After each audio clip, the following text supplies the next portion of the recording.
أعوذ بالله من الشيطان الرجيم بسم الله الرحمن الرحيم رب اشرح لي صدري ويسر لي أمري واحلل عقدة من لساني يفقهوا قولي ربي زدني علما ربي زدني علما ربي زدني علما فذكروني أذكركم.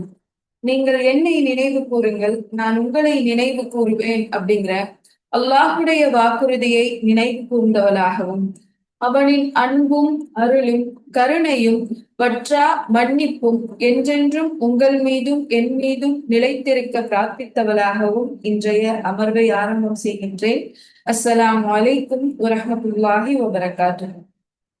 இறைவனுடைய கிருபையால் அவனுடைய உதவியால் அவனை நினைவு கூறுகின்ற மக்களாக ஒவ்வொரு நாள் இரவிலும் நம்ம இந்த தளத்துல ஒன்று கூடியிருக்கோம். இந்த இணைப்புல இணைக்க வச்ச இல்ல இப்படி ஒரு குறிப்பிட்ட நேரத்துல அல்லாஹுவை நினைவு கூறக்கூடிய மக்களாக நம்மை ஒன்றிணைத்த அல்லாஹுவிற்கே எல்லா புகழும், அல்ஹம்துலில்லாஹ். தொடர்ந்து நம்ம மனிதன் எனும் பயணி அப்படிங்கிற தலைப்புல ஒரு ஆன்மா தன்னுடைய ரப்பு கிட்ட இருந்து ரூஹா புறப்பட்டு திரும்ப இந்த துன்யாவுடைய வாழ்க்கைக்கு அப்புறமா தன்னுடைய ரப்பை நோக்கி பயணிக்கக்கூடிய அந்த பயணத்துடைய பாதைகள் எப்படி இருக்கும், அந்த பயணத்துல அந்த ரூஹ என்னென்ன விஷயங்கள் எல்லாத்தையும் எதிர்கொள்ளும் அப்படிங்கிறத பத்தி எல்லாம் நம்ம ஒவ்வொன்னா தெரிஞ்சுட்டு வரோம். அந்த வகையில இன்ஷா அல்லாஹ் இன்னைக்கும் அது தொடர்பான சில செய்திகளும் சில நினைவூட்டல்களும் தான் இருக்க போகுது. நேற்றைய வகுப்புல நம்ம எதோட நிறைவு செஞ்சோம் நினைவு இருக்கா? நேற்றைய வகுப்புல நம்ம எதோட நிறைவு செஞ்சோம் அப்படிங்கிறது நிலையான வாழ்வுக்கான ஆரம்பம். இதுவரைக்கும் நம்ம வாழ்ந்த எல்லா வாழ்க்கையுமே, இதுவரைக்கும் நம்ம கடந்து வந்த எல்லா உலகமும் எல்லா பாதையும் நிலையற்றது அப்படிங்கிறத பார்த்தோம். எதெல்லாம் பார்த்தோம்? ஆலமுல் அருவா, ஒரு குறிப்பிட்ட காலம் மட்டும்தான் அல்லாஹ் நம்மளுக்கு அங்க வாழ அனுமதி கொடுத்தா. அதுக்கப்புறம் அனுமதி இல்ல, அடுத்த உலகத்துக்கு அல்லாஹ் நம்ம அனுப்பிட்டான். அடுத்த உலகமா நம்ம எது பார்த்தோம்? தாயுடைய கருவறையை பார்த்தோம். அங்கேயும் நம்ம நிரந்தரமா இருந்துருவோமா அப்படின்னு கேட்டா இல்ல. அடுத்தெல்லாம் எங்க அனுப்புனா? தாயுடைய கருவறையில இருந்து அடுத்தெல்லாம் இந்த துன்யாவுக்கு அனுப்புனா. இந்த துன்யாவுல கொஞ்ச நாள் நம்ம வாழ்றோம். ஆனா அதை நம்ம எப்படி நினைச்சுக்கிறோம் அப்படின்னா, இங்க நம்ம வாழக்கூடிய இந்த 60 வருடமோ 70 வருடமோ இல்ல 80 வருடமோ இதுதான் நம்மளுடைய ஒட்டுமொத்த வாழ்நாள், இதுதான் நம்ம நிலையா வாழக்கூடிய நாட்கள் அப்படின்னு சொல்லி நினைக்கிறோம். அந்த நினைப்புக்கு அல்லாஹ் ஒரு முற்றுப்புள்ளி வைக்கிற விதமா, அந்த நினைப்பு அல்லாஹ் அடிச்சு சுக்குநூற ஆக்குற விதமா மரணம் அப்படிங்கிற ஒரு விஷயத்த நமக்கு ஏற்படுத்துறான். அப்போ இந்த மரணம்னு ஒண்ண கொடுத்து அல்லாஹ் நம்மள என்ன பண்றான்? மூணாவதா நம்ம வாழ்ந்துட்டு இருந்த இந்த துன்யால இருந்து நம்மளை பிரிச்சு 4வதா ஒரு உலகத்துக்கு அனுப்புறான். இந்த 4வது உலகம் முழுக்க முழுக்க நமக்கு மறைவா இருக்கக்கூடிய ஒரு உலகம். இத பத்தி நம்ம செய்திகள் மட்டும்தான் கேட்டுட்டு இருக்கோம். இது வரைக்கும் இன்னும் யாரும் அங்க வாழ்ந்து வந்த மனிதர் இப்படிதான் இருக்க போகுது பர்சக், இப்படிதான் இருக்க போகுது மன்னரை அப்படின்னு எதுவுமே நம்ம கிட்ட சொன்ன தகவல்கள் இல்லை. இது எல்லாமே அல்லாவும் அல்லாஹ்வுடைய தூதரும் நமக்கு சொல்லி கொடுத்த முன்னறிவிப்புகள் தான். இந்த 4வது உலகத்தை பத்தி நம்ம தெரிஞ்சு வச்சிருக்க எல்லா செய்திகளுமே. அப்போ இந்த 4வது உலகம் இருக்கு இல்லையா, 3 உலகத்தை கடந்து நம்ம இனி எடுத்து வைக்க போற இந்த 4வது உலகம், நம்மள ஒரு சிலர் நம்மள முந்தி அந்த 4வது உலகத்துக்குள்ள போயிருப்பாங்க மரணிச்ச உடனே. நம்ம இன்னும் அந்த 4வது உலகத்துக்குள்ள போறதுக்காக காத்துட்டு இருக்கோம். நம்மளும் வரிசையில நின்றுட்டு இருக்கோம், காத்துட்டு இருக்கோம். இந்த 4வது உலகத்தை தான் நபி ஸல்லல்லாஹு அலைஹி வஸல்லம் அவங்க சொல்லும் போது இது பர்சக், இது மண்ணறை, இன்னும் இது நிலையான வாழ்க்கையுடைய முதல் படின்னு ரசூலுல்லாஹ் சொல்றாங்க. மறுமையுடைய முதல் படி எது அப்படின்னா மண்ணறை தான். இந்த மண்ணறை மட்டும் ஒருத்தருக்கு இலகுவா அமைஞ்சிருச்சு, அதுல ஒரு ரூஹு பாதுகாப்பு பெற்றுச்சு அப்படின்னா அடுத்தடுத்து வரக்கூடிய எல்லா நிலைகள்லயுமே அந்த ரூஹு கவலைப்பட தேவையே இல்லை, அது பாதுகாப்பா போயிட்டே இருக்கும் அப்படின்னு சொல்றாங்க. எந்த ஒரு ரூஹ் எந்த உலகத்துல பாதுகாப்பு பெறலையோ, அமைதியை பெறலையோ, அந்த ரூஹுக்கு அடுத்தடுத்த கட்டங்கள்லயும் பாதுகாப்பும் நிம்மதியும் அமைதியும் இருக்காது அப்படிங்கிறத நபி ஸல்லல்லாஹு அலைஹி வஸல்லம் அவங்க எச்சரிக்கிறாங்க. இப்ப பாருங்க, இப்ப நேத்து வகுப்புல நம்ம இந்த நிலையான உலகத்துடைய முதல் படியான பர்சக், இந்த மன்னரையுடைய வாழ்க்கையை பத்தி தான் நம்ம பார்த்தோம். அதுல என்னென்ன நடக்கும்? ஒரு ரூஹு அதனுடைய உடல்ல இருந்து பிரிக்கப்பட்டதற்கு பின்பு மீண்டும் மண்ணறையில அந்த உடலோடு அந்த ரூஹு வைக்கப்பட்ட நொடியில இருந்து மறுமை நாள் அதுக்காக அது எழுப்பப்படுற வரைக்கும் அது என்னென்ன விஷயங்கள் எல்லாத்தையும் சந்திக்கும், என்னென்னலாம் அதுக்கு நேரிடும், யார் யார் எல்லாத்தையும் அது பார்க்கும் அப்படிங்கிற செய்தி எல்லாமே நம்ம நேற்றைய வகுப்புல தெரிஞ்சுக்கிட்டோம். அல்லாஹ் நமக்கு தெரிஞ்சுக்கிட்ட செய்திகள்ல இருந்து நன்மையான செய்திகள் மட்டும் அனுபவிக்கக்கூடிய ஒரு அடியாரா, ஒரு ரூஹா நம்ம எல்லாரையும் ஆக்கி வரலனும். நேத்து நம்ம பார்த்த சில இழிவான, பயங்கரமான, கடுமையான நிகழ்வுகள்ல இருந்து பாதுகாப்பு பெற்ற ஆன்மாவாக அல்லாஹ் உங்களுடைய ஆன்மாவையும் என்னுடைய ஆன்மாவையும் ஆக்கி வரலனும் இன்ஷா அல்லாஹ். சரி, அல்ஹம்துலில்லாஹ். அப்ப இன்னைக்கு நம்ம என்ன பார்க்க போறோம்? அதுதான் நிலையான வாழ்க்கையை பத்தி எல்லா செய்திகளும் நம்ம நேத்தே பார்த்து முடிச்சிட்டோமே. அப்ப இன்னைக்கு என்ன நம்ம பார்க்க போறோம் அப்படின்னு கேட்டா, இந்த வாழ்க்கையில, இந்த மன்னரை வாழ்க்கையில சில குற்றம் இழைத்த ஆன்மாக்களை அல்லாஹ் துன்பப்படுத்துறான். சில குற்றம் புரிந்த ஆன்மாக்கள் எல்லாம் என்ன பண்றான்? இந்த மன்னரை வாழ்க்கையில துன்பம் கொடுக்கிறான். அது என்ன துன்பம்? அந்த துன்பம் எப்படி இருக்கும்? என்னென்ன குற்றங்களுக்கு அல்லாஹ் எந்த மாதிரி எல்லாம் அதுக்கு துன்பத்தையும் அதுக்கு தண்டனையையும் கொடுக்குறான் அப்படிங்கிறத பத்தி தான் இன்ஷா அல்லாஹ் இன்றைக்கான வகுப்புல நம்ம பார்க்க போறோம். அப்போ மன்னரை வாழ்க்கையில சுகமே இருக்காதா? சுகமே இருக்காதா அப்படின்னு கேட்டா சுகம் இருக்கும். நேற்று நம்ம பார்த்தோம் இல்லையா? நல்ல ஆன்மாக்கள், நன்மை செய்த ஆன்மாக்கள், அல்லாஹுடைய திருப்தியை பெற்ற ஆன்மாக்கள் மண்ணறையில சுகமா இருக்கும். எப்படி சுகமா இருக்கும்? அல்லாஹுடைய அறிவிப்பு கேட்கும். என்னுடைய அடியான் உண்மை உரைத்தான், அவனுக்கு நீங்க சுவனத்துடைய விரிப்பை காட்டுங்க, சுவனத்துடைய ஆடையை கொடுங்க, சுவனத்துடைய கதவை திறந்து வைங்க, அதுல இருந்து அவருக்கு சுவனத்துடைய காற்றும் அவர் அந்த சுவனத்துடைய காட்சியையும் பார்க்கக்கூடிய வாய்ப்பு அவருக்கு கிடைக்கும். அந்த நல்ல ஆன்மா என்ன சொல்லும்? எல்லா நன்மையும் அங்க இருந்து அனுபவிச்சுட்டு இருக்கும் போது என்ன சொல்லும்னு நம்ம பார்த்தோம். மலக்குகள்கிட்ட அது என்ன கேட்கும்? என்ன என்னுடைய குடும்பத்தார்கிட்ட திருப்பி அனுப்புறீங்களா? என்னோட குடும்பத்தார்கிட்ட திருப்பி அனுப்புறீங்களா? நான் இங்க மகிழ்ச்சியா இருக்கேன், நான் பாதுகாப்பா இருக்கேன், நான் உங்ககிட்ட சொல்லணும், என்னை மீண்டும் அனுப்புறீங்களா அப்படின்னு சொல்லி கேட்கும். அப்போ மலக்குமார்கள் என்ன சொல்லுவாங்க? இல்ல, நீங்க இப்போ நிம்மதியா உறங்குங்க. ஒரு புது மாப்பிள்ளைய போல அந்த ரூப உறங்க சொல்லிடுவாங்க. அது நிம்மதியா உறங்கு. எவ்வளவு குறுகலான மண்ணறையா இருந்தாலும் அது விசாலமாக்கப்பட்டது. அங்க ஒளி வந்துரும். சுவனத்துடைய காற்று வீச ஆரம்பிச்சிடும். மறுமை வரைக்கும் அது நிம்மதியா தூங்கும். மறுமை வந்து அதை எழுப்பும் போது அந்த ஆன்மா என்ன சொல்லும்? எங்களை தூக்கத்துல இருந்து எழுப்புனது யாரு அப்படின்னு சொல்லி கேட்கும். அப்போ அது எவ்வளவு நாள் தூங்கி இருந்தாலும், எவ்வளவு வருடங்கள் அது தூங்கி இருந்தாலும் அதை பத்தி அதுக்கு எதுவுமே தெரியாது. ஏதோ கொஞ்ச நேரம் ஓய்வெடுத்த மாதிரி இருக்கும். இதுதான் ஒரு நல்ல ரூஹுடைய நிலை. இந்த நிலையில தான் அது சூர் ஊதப்பட்டு மறுமையில எழுப்பப்படுற வரைக்கும் அந்த ரூஹ் இருக்கும். இது ஒரு பகுதி. இன்னொரு பகுதிதான் தீய ஆன்மாக்கள். அப்ப அந்த தீய ஆன்மாக்களுக்கு தண்டனை இருக்கு, நெருக்கடி இருக்கு, அதுக்கு நரகத்துடைய கதவு திறக்கப்படும். அது வந்து யா அல்லாஹ் மறுமை எனக்கு விரைவா கொண்டு வந்துடாதன்னு அல்லாஹ் கிட்ட மன்றாடும். இது எல்லாம் ஒரு பக்கம் இருந்தாலும் சில விஷயங்களை நபி ஸல்லல்லாஹு அலைஹி வஸல்லம் அவங்க நமக்கு குறிப்பிட்டு காட்டுறாங்க. சில குற்றங்களும் இந்த குற்றத்துக்கெல்லாம் கூட உங்களுடைய மன்னரையில உங்களுக்கு தண்டனை இருக்கு, உங்களுக்கு வேதனை இருக்கு அப்படின்னு சொல்லி நபி ஸல்லல்லாஹு அலைஹி வஸல்லம் அவங்க நமக்கு சில குற்றங்களை சொல்லி காட்டுறாங்க. அப்படிப்பட்ட சில குற்றங்களை தான் இன்ஷா அல்லாஹ் நம்ம ஒவ்வொன்னா தெரிஞ்சுக்க போறோம். இதை தெரிஞ்சுக்கிறதுக்கான நோக்கம் என்ன? ஐயோ, நான் இப்படி ஒரு குற்றம் செஞ்சுட்டேனே, அப்ப என்னுடைய மன்னரை வேதனைப்படுத்தப்படுமா அப்படின்னு அல்லாஹ் மேல அதிருப்தி கொள்றதுக்காக இல்ல. அல்லாஹ் மேல அதிருப்தி கொள்றதுக்காகவோ நன்மை இழக்கிறதுக்காகவோ இல்ல. ஒருவேளை இப்ப சொல்ல போகக்கூடிய குற்றங்கள்ல ஏதாவது ஒரு குற்றம் நம்ம கிட்ட இருந்தா கூட அதுல இருந்து நம்மளை பரிசுத்தப்படுத்திக்கிறவங்களா நம்ம இருக்கணும். இந்த ஒட்டுமொத்த உலக வாழ்க்கையுமே நமக்கு ஒரு பயிற்சி தானே. யாராவது இங்க ஈமான்ல நான் முழுமையா இருந்துட்டேன்னு சொல்ல முடியுமா? நான் ஒவ்வொரு நாளும் என்னுடைய ஈமான் 100% இருக்குன்னு சொல்ல முடியுமா? ஒவ்வொரு நாளும் என்னுடைய தவக்கல் 100% இருக்குன்னு சொல்ல முடியுமா? சொல்ல முடியாது.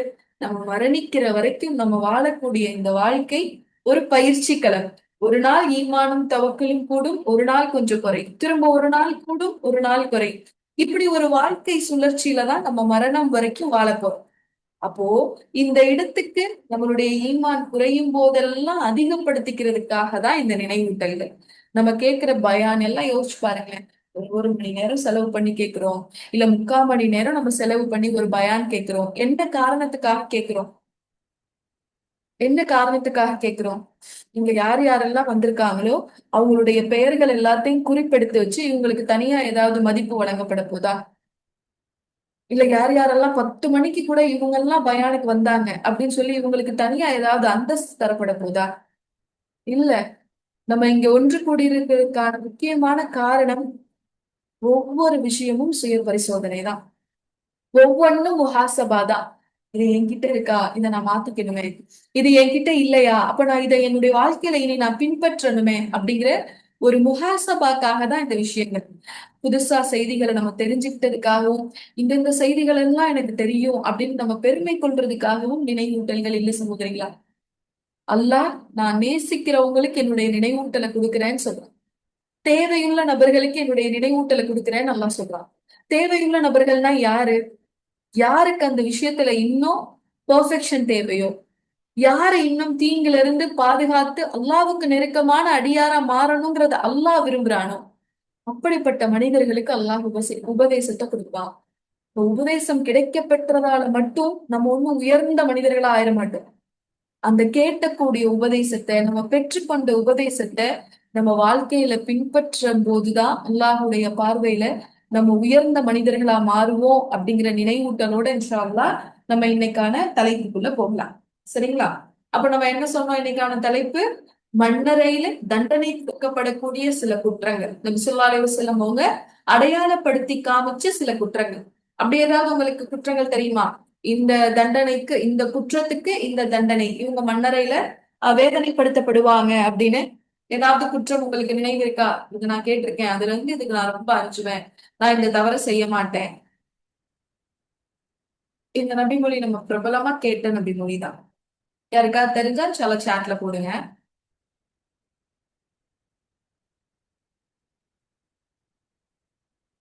சரி, ஹைர் அல்ஹம்துலில்லாஹ். ஒவ்வொன்னா பார்ப்போம் என்னென்ன அப்படிங்கறத. முதலாவது குற்றம் பாருங்களேன். இந்த குற்றத்தை நம்ம பார்க்கும்போது இது அவ்வளோ பெரிய பாவமா அப்படின்னு நமக்கு தோணலாம். நபி ஸல்லல்லாஹு அலைஹி வஸல்லம் அவங்க ஒரு முறை தன்னுடைய சஹாபாக்களோட என்ன செஞ்சுட்டு இருக்காங்க? தன்னுடைய தோழர்களோட நடந்து போயிட்டு இருக்காங்க. அப்ப நடந்து போயிட்டு இருக்கும்போது நபி ஸல்லல்லாஹு அலைஹி வஸல்லம் அவங்க 2 மண்ணறைய தாண்டி போறாங்க. அப்ப தாண்டி போகும்போது ரசூலுல்லாஹ் என்ன சொல்றாங்க? இந்த மண்ணறையில் இருக்கக்கூடிய 2 மனிதர்களும் வேதனை செய்யப்பட்டு இருக்காங்க அப்படின்னு சொல்லி ரசூலுல்லாஹ் சொன்னாங்க. சொல்லிட்டு அங்க இருந்த ஒரு குச்சிய, ஈரம் உள்ள ஒரு குச்சிய, பச்சை குச்சி, ஒன்று மரத்துடைய குச்சியை உடைச்சு ரசூலுல்லாஹ் அந்த 2 கபர்லையும் நட்டு வச்சுட்டு சொல்றாங்க, இதனுடைய இந்த பச்சை தன்மை காயிற வரைக்கும் இவர்களுடைய வேதனை லேசாக்கப்படும் அப்படின்னு சொல்லி ரசூலுல்லாஹ் சொல்றாங்க. அப்போ 2 மன்னரை ரசூலுல்லாஹ் தாண்டி போறாங்க. இந்த 2 மன்னரையில இருக்கக்கூடிய மனிதர்களுமே வேதனை செய்யப்பட்டுட்டு இருக்காங்கன்னு ரசூலுல்லாஹ் சொன்னாங்க. அந்த 2 மனிதர்கள் எதற்காக வேதனை செய்யப்பட்டுட்டு இருந்தாங்க தெரியுமா? நமக்கு உடனே தோணும், நிராகரிப்பு செஞ்சிருப்பாங்களோ, முனாஃபிக்கா இருந்திருப்பாங்களோ, ஜகாத் கொடுக்காம இருந்திருப்பாங்களோ, பெரும் பாவங்கள் எதுவும் செஞ்சிருப்பாங்களோ அப்படின்னு. சந்தேகமே இல்ல, பெரும் பாவம் செய்த மனிதர்களுக்கு கண்டிப்பா மண்ணறையில வேதனை உண்டு. இணை வைப்பு வச்ச மனிதர்களுக்கும், முனாஃபிக்கா வாழ்ந்த மனிதர்களுக்கும், பெரும் பாவங்கள் செய்த மனிதர்களுக்கும் கண்டிப்பா மண்ணறையில வேதனை உண்டு. அதே போல சின்ன சின்ன பாவங்கள் செய்த மனிதர்களுக்கும் வேதனை உண்டு. அளவு வித்தியாசப்படும். எல்லாருக்கும் ஒரே மாதிரி மண்ணறை இறுக்கமா இருக்கும். எல்லாத்துக்கும் ஒரே மாதிரி மண்ணறை இருட்டா இருக்கும். எல்லாத்தையும் ஒரே மாதிரி மண்ணறை இருக்கும் அப்படின்னா இல்ல. அவங்க அவங்க செய்த தவறுக்கு தகுந்த மாதிரி வேதனைகள் அளவுகோல் மாறுபடும். எப்படி சுவனத்துல நன்மைக்கு தகுந்த மாதிரி அந்தஸ்துகள் இருக்கோ, அதே போல எதுல மண்ணறையில நம்மளுடைய குற்றங்களுக்கு தகுந்த மாதிரி வேதனைகள்ல மாற்றம் இருக்கும் அப்படின்னு அறிஞர்கள் சொல்றாங்க. இப்ப பாருங்க, இந்த மண்ணறையில வேதனை செய்யப்பட்டுட்டு இருந்த இந்த 2 மனிதர்கள் செய்த குற்றங்கள் என்ன அப்படின்னா, முதலாவது குற்றம் சுல்லாஸ்லம் சொல்றாங்க, இவர் சிறுநீர் கழித்த பின் தன்னை தூய்மைப்படுத்திக் கொள்ளாத நபர். இவர் யாரா? கழிவறைக்கு போய் இயற்கை தேவையை நிறைவேற்றிட்டு சிறுநீர் கழிச்சிட்டு வந்தா என்ன செய்ய மாட்டாரா? தன்னை சுத்தப்படுத்திக்காத ஒரு நபர்.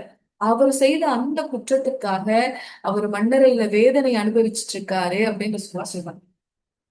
இதை பார்க்கும்போது அவ்வளவு பெரிய குற்றமா தோணுதா? தோணுதா? சிறுநீர் கழிச்சு சுத்தம் பண்ணாததுக்கும் அல்லாவுக்கு கட்டுப்பட்டு ஒரு அடியானா வாழ்றதுக்கும் என்ன சம்பந்தம் இருக்கு? என்ன சம்பந்தம் இருக்கு? ஏன் இந்த குற்றத்துக்கு இவ்வளவு பெரிய தண்டனை? இதுக்கு அறிஞர்கள் விளக்கம் சொல்லும் போது சொல்றாங்க, தூய்மை அப்படிங்கிறது ஈமான்ல ஒரு பாதி. தொழுகையுடைய முக்கியமான ஒரு அம்சம் தூய்மை. அப்போ யார் அல்லாஹ் கிட்ட உரையாடுறதுக்கு முக்கியமா இருக்கக்கூடிய இந்த தூய்மையில கவனக்குறைவா இருக்காரோ, அசால்ட்டா இருக்காரோ, பொடுப்போக்கா இருக்காரோ, அந்த காரணத்திற்காக தான் அவர் மண்ணறையில தண்டிக்கப்படுறாரு அப்படின்னு சொல்லி சொல்றாங்க. அப்போ தூய்மை செய்யப்படல அப்படின்றது மேலோட்டமான ஒரு காரணம். ஆனா அதனுடைய பின்னணி என்ன? அவரு அல்லாஹுவை நெருங்கக்கூடிய விஷயத்துல, அல்லாஹுக்கு விருப்பமான ஒரு விஷயத்துல கவனக்குறைவா இருக்காரு. இதுல என்ன அப்படின்னு ஒரு கவனக்குறை, ஒரு அசால்ட்டா இருக்காரு. அதன் காரணமா தான் அவர் மன்னரையில தண்டிக்கப்படுறாரு அப்படிங்கிறதுக்கு ஒரு விளக்கம் நமக்கு கொடுக்கிறார். அப்ப முதலாவது குற்றம், சிறுநீர் கழித்த பின்பு தன்னை சரியாக தூய்மைப்படுத்திக் கொள்ளாத மனிதருக்கு மண்ணறையில தண்டனை கிடைக்கும். ரெண்டாவது யார் அப்படின்னு பாத்தீங்க அப்படின்னா, ஒரு மனிதர் இருப்பாரு. அவர் எப்படிப்பட்டவர் அப்படின்னா, அவர்கிட்ட ஒரு செய்தி வந்தா அவர்கிட்ட ஒரு செய்தி வந்தா அத உடனே ஊரெல்லாம் பரப்பிடுவார். இந்த செய்தி என்ன பண்ணிடுவாராம்? ஊரெல்லாம் பரப்பிடுவாராம். அந்த செய்தியை பற்றிய உண்மை தன்மையை அவர் அறிஞ்சிக்கவே மாட்டாராம். தன்கிட்ட ஒரு செய்தி வந்தா அதை உடனே அடுத்தடுத்த நபர்கள் கிட்ட அதை அப்படியே கடத்தி கடத்தி கொண்டு போயிட்டே இருக்குது. அதனுடைய உண்மை தன்மை அறியாம. இன்னும் இவங்க எப்படி இருப்பாங்க அப்படின்னா, ஒரு இடத்துல பிரச்சனை அப்படின்னா அந்த பிரச்சனையை வளர்க்கறதுக்காக நிறைய இட்டு கட்டி பேசுவாங்க. சொல்றாங்கல்ல, இவங்க பொய் பேசி புறம் பேசி குற்றம் பேசி தெரிந்த மக்களா இருந்தனால அவங்களுக்கு அந்த மண்ணறையில அந்த வேதனை. இத நமீமா அப்படின்னு அரபுல சொல்லுவாங்க. நமீமா அப்படிங்கிற பண்பு அவங்க கிட்ட இருந்தனால அவங்க என்ன செய்தி அவங்களுக்கு கிடைத்தாலும் அது உண்மையா அது பொய்யா அப்படிங்கறத ஆராய்ச்சி பண்ணாம உடனே உடனே அதை பரப்பக்கூடிய மக்களா இருப்பாங்க அப்படின்னு சொல்லி விசுவாசி சொல்றாங்க. இந்த மக்களுக்கும் மண்ணறையில வேதனை கொடுக்கப்பட்டுட்டு இருக்கு. ஏன்னா சும்மா கடந்து வந்த 2 மண்ணறையில ஒருத்தர் யாரு? இப்படி பொய் செய்திகளை குழப்பம் செய்வதற்காக பரப்பிய மனிதன். இன்னைக்கு நம்ம செய்யறோமா? அது நம்ம கிட்ட அது இருக்கா? யார பத்தி என்ன கிடைச்சாலும் அது ஒரு சுவாரஸ்யமான தகவலா நினைச்சு நம்ம பரப்பிட்டே இருக்கோம். அது உண்மைதானா இல்லையா அப்படிங்கறத பத்தி நம்ம கவலைப்படுறதே இல்லை. ஒருவேளை இப்படி ஒரு பண்பு நம்ம கிட்ட இருந்துச்சு அப்படின்னா அதுல இருந்து நம்மள தூய்மைப்படுத்திக்கிறவங்களா நம்ம மாறணும். ஏன்னா இது நமக்கு பாக்குறதுக்கு லேசா தோணலாம். ஆனா இது அல்லாஹ்வுடைய பார்வையில மிகப்பெரிய குற்றமா இருக்கு. ரசூலுல்லாஹ் சொல்றாங்கல்ல, யார் ஒருவர் பொய் சொல்லி புறம் பேசி குறை பேசி திரிகிறாரோ, யார்கிட்ட இந்த நமீமா அப்படிங்கிற குணம் இருக்கோ அந்த மனிதர் சுவனம் செல்ல மாட்டார் அப்படின்னு ரசூலுல்லாஹ் எச்சரிக்கிறாங்க. இப்போ மண்ணறையில ஒரு மனிதன் வேதனை செய்யப்படுறதுக்கு இரண்டாவது காரணம் என்னன்னா, ஆதாரம் இல்லாத செய்திகளை பரப்புறது. இது நிறைய குடும்ப விஷயங்கள்ல நடக்கும். குடும்பத்துக்குள்ள நடக்கும். யாராவது ஒருத்தரை பத்தி ஒரு தகவல் நமக்கு தெரிஞ்சா அதை உடனே நம்ம என்ன செய்ய ஆரம்பிச்சிருவோம்? அடுத்த ஆளுக்கு பரப்ப ஆரம்பிச்சிருவோம். அவங்களுடைய மதிப்பை குறைக்கிற வகையில, ஓ இவங்க இவ்வளவு நாளா நல்லவங்களா நினைச்சிட்டு இருக்காங்களா எல்லாரும்? அவங்க நல்லவங்களா கிடையாது. அவங்க எப்படிப்பட்ட மனிதர் தெரியுமா? அவங்க முன்னாடி நாள்ல எப்படி வாழ்ந்தாங்க தெரியுமா? இப்பதான் எனக்கு அவங்கள பத்தி தெரிய வந்துச்சு அப்படின்னு சொல்லி அந்த செய்திகளை பரப்பி பரப்பி குடும்பத்துல இது மாதிரி நிறைய பிரச்சனைகளை தன்னை அறியாம ஒரு சிலர் செய்யறாங்க. ஒரு சிலர் இதுல ஒரு இன்பம் இருக்கிறதா நினைச்சு செஞ்சுட்டு இருக்காங்க. இப்ப இப்படி ஏதாவது ஒரு பண்பை நம்ம அறியாம நம்ம கிட்ட இருந்துச்சு அப்படின்னா அதுல இருந்து நம்மள தூரமாக்கி கொள்ளக்கூடியவங்களா இருக்கு இன்ஷா அல்லாஹ். இதன் மூலமா நம்ம மண்ணறையில வேதனைப்படக்கூடிய நிலையிலிருந்து அல்லாஹ் நம்மள பாதுகாக்கக்கூடியவனா இருக்கணும் இன்ஷா அல்லாஹ். சரி, மூணாவது என்ன காரணம் அப்படின்னு பாத்தீங்கன்னா, பொய் பேசிய மனிதனுக்கு மண்ணறையில வேதனை இருக்கு. யார் பொய் பேசி தெரிந்தானோ, பொய் பெரும் பாவம் தானே. யார் பொய் பேசி தெரிந்தார்களோ அந்த மனிதர்களுக்கு மண்ணறையில வேதனை இருக்கு அப்படின்னு சொல்றாங்க. எப்படிப்பட்ட வேதனை? ஸல்லல்லாஹு அலைஹி வஸல்லம் சொல்லும்போது சொல்றாங்க, இனி அடுத்து வரக்கூடிய ஒரு 4-5 வேதனைகள் இது எல்லாமே ரசூலுல்லாஹ் தன்னுடைய கனவுல கண்ட காட்சியா சஹாபாக்கள் கிட்ட சொல்றாங்க. நபி ஸல்லல்லாஹு அலைஹி வஸல்லம் அவங்க எப்பயுமே சுபுகு தொழுது முடிச்சதுக்கு அப்புறம் தன்னுடைய தோழர்களை நோக்கி உட்கார்ந்து ரசூலுல்லாஹ் கேட்பாங்களாம், இன்னைக்கு யாராவது ஏதாவது கனவு கண்டீங்களா அப்படின்னு சொல்லி. அப்ப சஹாபாக்கள் ஏதாவது கனவு கண்டிருந்தாங்கன்னா அத ரசூலுல்லாஹ் கிட்ட சொல்லுவாங்க. யார் ரசூலுல்லாஹ், எனக்கு இப்படி ஒரு கனவு வந்தது அப்படின்னு. அப்ப ரசூலுல்லாஹ் அந்த கனவுக்கான சில விளக்கங்களை அந்த மனிதர்களுக்கு சொல்லுவாங்க. அப்ப அதே போல ஒரு நாள் ரசூலுல்லாஹ் சுபுஹ் தொழுகைக்கு பின்னாடி உட்கார்ந்து யாராவது இன்னைக்கு ஏதாவது கனவு கண்டீங்களா அப்படின்னு சொல்லி கேட்கிறாங்க. அப்ப யாரும் எதுவும் சொல்லவே இல்லை. அப்ப ரசூலுல்லாஹ் சொல்றாங்க, நான் இன்னைக்கு ஒரு கனவு கண்டேன், அந்த கனவை பத்தி நான் உங்களுக்கு சொல்றேன் அப்படின்னு சொல்லி சொல்ல ஆரம்பிக்கிறேன். அப்புறம் சொல்லும்போது சொல்றாங்க, 2 மனிதர்கள் என்கிட்ட வந்தாங்க, அவங்க 2 பேரும் என்னை கூட்டிட்டு போனாங்க அப்படின்னு சொல்லிட்டு ரசூலுல்லாஹ் அந்த பயணத்துல போன எல்லா காட்சிகளையும் அப்படியே ஒவ்வொன்னா சொல்லிட்டே வராங்க. அப்ப இந்த காட்சிகள் எல்லாம் என்ன அப்படின்னா, மண்ணறையில ஒரு மனிதனுக்கு கொடுக்கப்படக்கூடிய வேதனைகள் நபி ஸல்லல்லாஹு அலைஹி வஸல்லம் அவர்களுடைய கனவுல காட்டப்பட்டுச்சு. நம்மளுடைய கனவும் ரசூலுல்லாஹ்வுடைய கனவும் ஒண்ணா? நம்ம காண்கிற கனவும் நபிசுல்லா அலைஹி வஸல்லம் அவங்க காண்கிற கனவும் ஒண்ணா? ரசுல்லா காண்கிற கனவுகள் அர்த்தம் இல்லாத கனவுகளா? இல்ல. ரசுல்லா காண்கிற கனவுகள் எல்லாமே முன்னறிவிப்புகள். அது எல்லாமே அர்த்தம் பொருந்தியது. இறைவனுடைய புறத்திலிருந்து வரக்கூடிய கனவுகளா நபிசுல்லா அலைஹி வஸல்லம் அவங்களுக்கு இருந்து சில இருந்தது. அப்ப அப்படிப்பட்ட ஒரு கனவுல நபிசுல்லா அலைஹி வஸல்லம் அவங்க கண்ட காட்சிகள், அத ரசூல்லா சஹாபாக்கள் கிட்ட சொன்ன விஷயங்கள், அதுதான் நம்ம ஒவ்வொன்னா பார்க்க போறோம். இது புகாரில இடம்பெற்றிருக்கக்கூடிய ஒரு நபி. அப்ப முதலாவது அதுல தண்டனைகள்ல மூணாவது. முதல்ல சிறுநீர் கழித்து தன்னை தூய்மைப்படுத்திக் கொள்ளாத மனிதர். இரண்டாவது நமீமா அப்படிங்கிற குணத்தை தன்னிடத்தில் வைத்திருந்த மனிதர். தனக்கு கிடைச்ச செய்திய அதுல இன்னும் கொஞ்சம் மசாலா பிளேவர்ஸ் எல்லாம் ஆட் பண்ணி அதை இன்னும் கொஞ்சம் இன்ட்ரெஸ்டிங்கா 4 பேர்கிட்ட அதை பரப்பக்கூடிய மனிதருக்கு மண்ணறையில வேதனை இருக்கு அப்படிங்கிறத பார்த்தோம். மூணாவதா யார் அப்படின்னு பாத்தீங்க அப்படின்னா பொய் பேசக்கூடிய மனிதர். அவருக்கு மண்ணறையில வேதனை இருக்கு. எப்படிப்பட்ட வேதனை? அவங்க சொல்றாங்க, அவங்க கனவுல கண்ட காட்சிய, ஒரு மனிதர் உட்கார்ந்து இருந்தார். அவருக்கு பக்கத்துல இன்னும் ஒரு மனிதர் நின்னுட்டு இருந்தாரு. அந்த நின்னுட்டு இருக்கக்கூடிய மனிதனுடைய கையில எங்க இருந்ததுன்னா ஒரு இரும்பு கொக்கி இருக்கு, ஒரு ஹூக் இருந்தது, இரும்பாலான ஒரு ஹூக் இருந்தது. அது அவர் தன்னுடைய கையில வச்சிருந்தாரு. அது அவர் என்ன பண்ணாருன்னா உட்கார்ந்துட்டு இருக்கக்கூடிய மனிதனுடைய வாயில அதை திணிச்சாரு. அப்ப அந்த கொக்கி போய் அந்த மனிதனுடைய தாடை எலும்புகள்ல மாட்டுச்சு. எங்கேயோ வாய்க்குள்ள விட்ட உடனே நம்மளோட ஜா லைன் இருக்குல்ல, அந்த தாடை எலும்புகள்ல அது மாட்டுச்சான். மாட்டின உடனே அந்த மனிதர் அதை அப்படியே இழுத்தார். இழுக்கும் போது அந்த மனிதனுடைய கன்னங்கள் எல்லாம் கிழிஞ்சு அப்படியே வந்துச்சு. அப்புறம் என்ன பண்ணாரு? ஒரு பக்கம் கிழிஞ்சு வந்த உடனே அந்த ஹூக்க வெளியில எடுத்து அவருடைய இன்னொரு பகுதி வாயில மாட்டி இழுக்கிறார். சொல்றாங்க, இந்த 2வது பகுதியை அவரு கிழிச்சு வெளியில எடுத்ததுக்கு அப்புறமா முதல் பகுதி ஹீல் ஆயிடுச்சு, ஆறிடுச்சு. அப்ப திரும்ப ஃபர்ஸ்ட் தடவை எந்த பகுதியை கிழிச்சு எடுத்தாரோ அதே பகுதிக்குள்ள இந்த குக்கியை போட்டு கிழிச்சு எடுக்கிறார். நபிசுல்லா அலைஹி வஸல்லம் அவங்க இந்த காட்சியை பாக்குறாங்க. அப்போ தன்னை கூட்டிட்டு போன 2 மனிதர்கள் கிட்டையும் கேக்குறாங்க, இவர் யாரு, என்ன நடக்குதுங்க அப்படின்னு. அப்ப அந்த 2 மனிதர்களும் சொல்லிடுறாங்க, வாங்க நம்ம போகலாம் அப்படின்னு சொல்லிடுறாங்க. இந்த ஹதீஸுடைய இறுதியில தான் ரசூலுல்லாவுக்கு இது என்னென்ன விளக்கம்னு சொல்லப்படுது. அது என்ன விளக்கம் ரசூலுல்லாக்கு சொல்லப்பட்டுச்சு இந்த நிகழ்வுக்குன்னு கேட்டா, இவருக்கு இவ்வளவு கடுமையான தண்டனை வர்றதுக்கு காரணம் இவர் பூமியில பொய் பேசிட்டு இருந்தாரு. ஒரு பூமியில என்ன பண்ணாரு? பொய் பேசக்கூடிய ஒரு மனிதரா இருந்தாரு அப்படின்னு சொல்லி நபி ஸல்லல்லாஹு அலைஹி வஸல்லம் அவங்களுக்கு சொல்லப்பட்டுச்சு. பொய் பெரும் பாவம்னு நமக்கு தெரியும். பொய் பெரும் பாவம் அப்படிங்கிறது நமக்கு தெரியும்.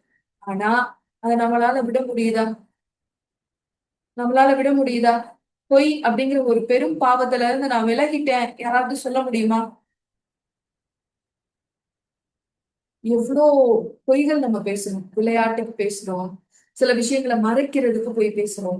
ரசூலுல்லாஹ் சில காரணங்களுக்கு தான் பொய் பேச அனுமதி கொடுத்திருக்காங்க.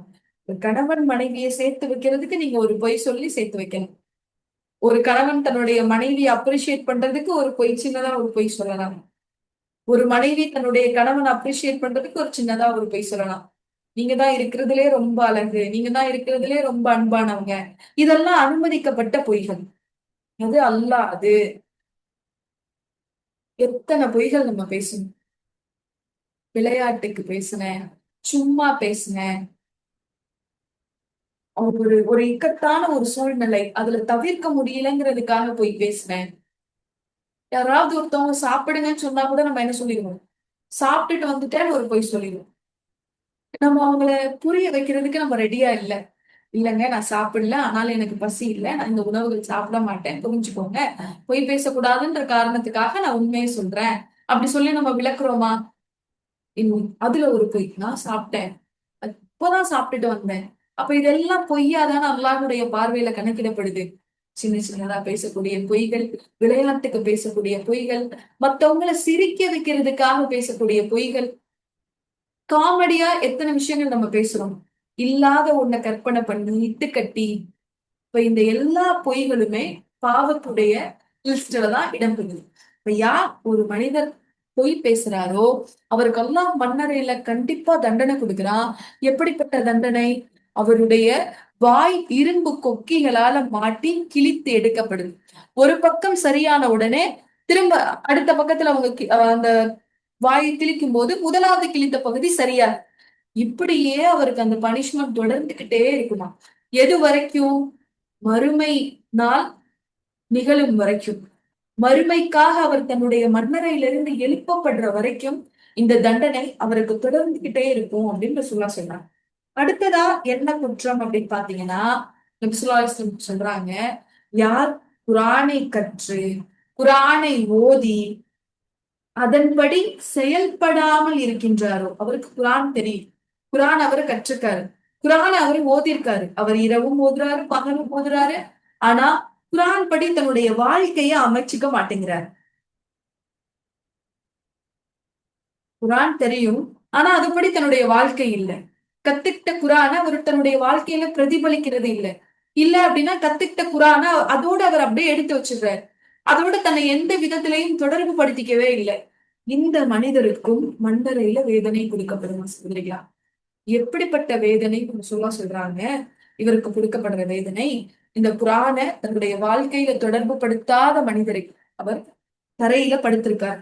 அவர் பக்கத்துல ஒரு மனிதர் நின்னுட்டு இருக்காரு. அந்த நிக்கக்கூட மனிதர் என்ன பண்றாருன்னா, ஒரு பெரும் கல்ல தன்னுடைய கையில சுமந்துட்டு இருக்காரு. அந்த கல்ல தூக்கி இவருடைய தலையில போடுறார். இவருடைய தலையில போட்ட உடனே அந்த கல் அப்படியே உருண்டு கீழே போகுது. உடனே இவர் என்ன பண்றாரு? நின்னுட்டு இருந்த அந்த கல்லை தூக்கி போட்ட அந்த மனிதர் அந்த உருண்டு போன கல்லை எடுக்கிறதுக்காக போறாரு. இங்க படுத்திருக்க மனிதருடைய நிலைமையை பார்த்தா அவருடைய தலை சிதறி சுக்கு நூறா ஆகுது. இப்ப இந்த உருண்டு போன கல்ல அவரு போய் எடுத்துட்டு வந்து பார்க்கும்போது சிதறிய தலை திரும்ப ஒன்றிணைக்கப்படுது. அப்ப திரும்பவும் அவர் அந்த கல்லை தூக்கி திரும்ப போடுறார். திரும்ப அது உருண்டு வரும். திரும்ப அதை அவர் எடுத்துட்டு வராரு. இங்க சிதறிய அந்த தலைப்பகுதி இப்ப சரியாயிரு. இப்ப இப்படியே இவருக்கான தண்டனை என்ன செய்யப்படுது? தொடரப்பட்டுக்கிட்டே இருக்கு. இது எது வரைக்கும் தொடரும்னு ரசூலுல்லாஹ் சொல்றாங்க? மறுமை நிகழ்ற வரைக்கும் இவருக்கு இந்த தண்டனை அப்படின்னு ரசூலுல்லாஹி அலைஹி வஸல்லம் சொல்றாங்க. இந்த தண்டனைக்கான காரணம் என்ன? காரணம் என்ன? அவர் இணை வைப்பு, முனாஃபிக் அந்த மாதிரி பெரிய பெரிய குற்றங்களை ரசூலுல்லாஹ் சொல்லல. குர்ஆன் தெரியும். குர்ஆன படிச்சிருக்காரு. ஆனா அதை பிரதிபலிக்க மாட்டாரு. குர்ஆனோட தினசரி தன்னுடைய வாழ்க்கையில ஒரு தொடர்பை ஏற்படுத்திக்க மாட்டாரு அப்படின்னு ரசூலுல்லாஹ் சொல்றாங்க. அடுத்த தண்டனை பாருங்களேன். மன்னரையில அனுபவிக்கக்கூடிய ஒரு தண்டனை. மன்னரையில அல்லாஹ் பிரத்யேகமா தயார்படுத்தி வச்சிருக்க ஒரு தண்டனை யாருக்கு அப்படின்னா, விபச்சாரம் செய்யும் ஆண்களுக்கும் பெண்களுக்கும். இன்னைக்கு நம்ம வாழக்கூடிய உலகத்துல விபச்சாரம் எவ்வளவு சர்வசாதாரணமாயிடுச்சு. சொல்றாங்களே, கண்களால விபச்சாரம், கரங்களால விபச்சாரம். அது மெய்ப்படுத்துறது அவருடைய மர்ம உறுப்பு தான். ஆனா விபச்சாரத்துடைய ஆரம்ப புள்ளிகள், அதுக்கான பாதைகள் நம்ம வாழக்கூடிய சமூகத்துல எவ்வளவு இலகுவா இருக்கு. நம்ம குழந்தைங்களோட நம்ம ஒரு இடத்துக்கு பயணம் பண்ணி போறோம் அப்படின்னா கண்ணியமான புகைப்படங்கள் ஒட்டப்பட்டிருக்கா? இன்னும் ஒரு சில ஊர்களுக்கெல்லாம் போனா நம்ம தலை நிமிர்ந்து பார்த்து நடக்க முடியாது ரோட்ட. அந்த அளவுக்கு ஆடைகள். ஆணும் பெண்ணும் அந்த அளவுக்கு கலந்து எல்லா இடத்திலையும் ஆண் பெண்ணுடைய கலப்பு. யாருன்னே தெரியாத மனிதர்கள் கிட்ட மணிக்கணக்கா போன்ல பேசுறது, நண்பர்கள் அப்படிங்கிற பேர்ல பேசுறது, இதெல்லாம் நம்ம நினைக்கிறோம் ஆரம்ப புள்ளின்னு நினைக்கிறோம். பேசுறது தானே தப்பா? பேசுறது என்ன விபச்சாரமா? நபி ஸல்லல்லாஹு அலைஹி வஸல்லம் அவங்க விபச்சாரத்தை தானே தடை பண்ணிருக்காங்க. பேசுறதால என்ன ஆக போகுதுன்னு அதை நம்ம நியாயப்படுத்தும். அல்லாஹ் அப்படி பேச அனுமதி கொடுத்திருக்கானா? அனுமதி கொடுத்திருக்கானா? நபி ஸல்லல்லாஹு அலைஹி வஸல்லம் சொல்றாங்கல்ல, உங்களுடைய பார்வையை நீங்க தாழ்த்திக்கோங்கன்னு ரசூலுல்லாஹ் சொல்றாங்க. இப்ப ரசூலுல்லாஹ் என்ன பிற்போக்கு சிந்தனை உள்ளவரா? பாக்குறதுல என்ன? ஒரு சிலர் இப்படி எல்லாம் கேள்வி கேட்கிறாங்கல்ல, பாக்குறதால என்ன ஆக போகுது? பாக்குறது ஒரு குற்றம் ஆகுமா? ஏன் அப்புறம் சொல்ல பார்வையை தாழ்த்த சொன்னாங்க? நம்மளுடைய கண்கள் தான் பாவத்துக்கான ஊடுருவி போகக்கூடிய ஜன்னல். முதல்ல பார்வையில ஆரம்பிக்கும் அந்த குற்றம் அப்படியே கொஞ்சம் கொஞ்சமா அதனுடைய இறுதி கட்டத்துல நம்மள ஜினால கொண்டு போய் விட்டுரும். படைத்த ரப்புக்கு தான் தன்னுடைய படைப்பினத்துல இருக்கக்கூடிய பலகீனம் தெரியும்.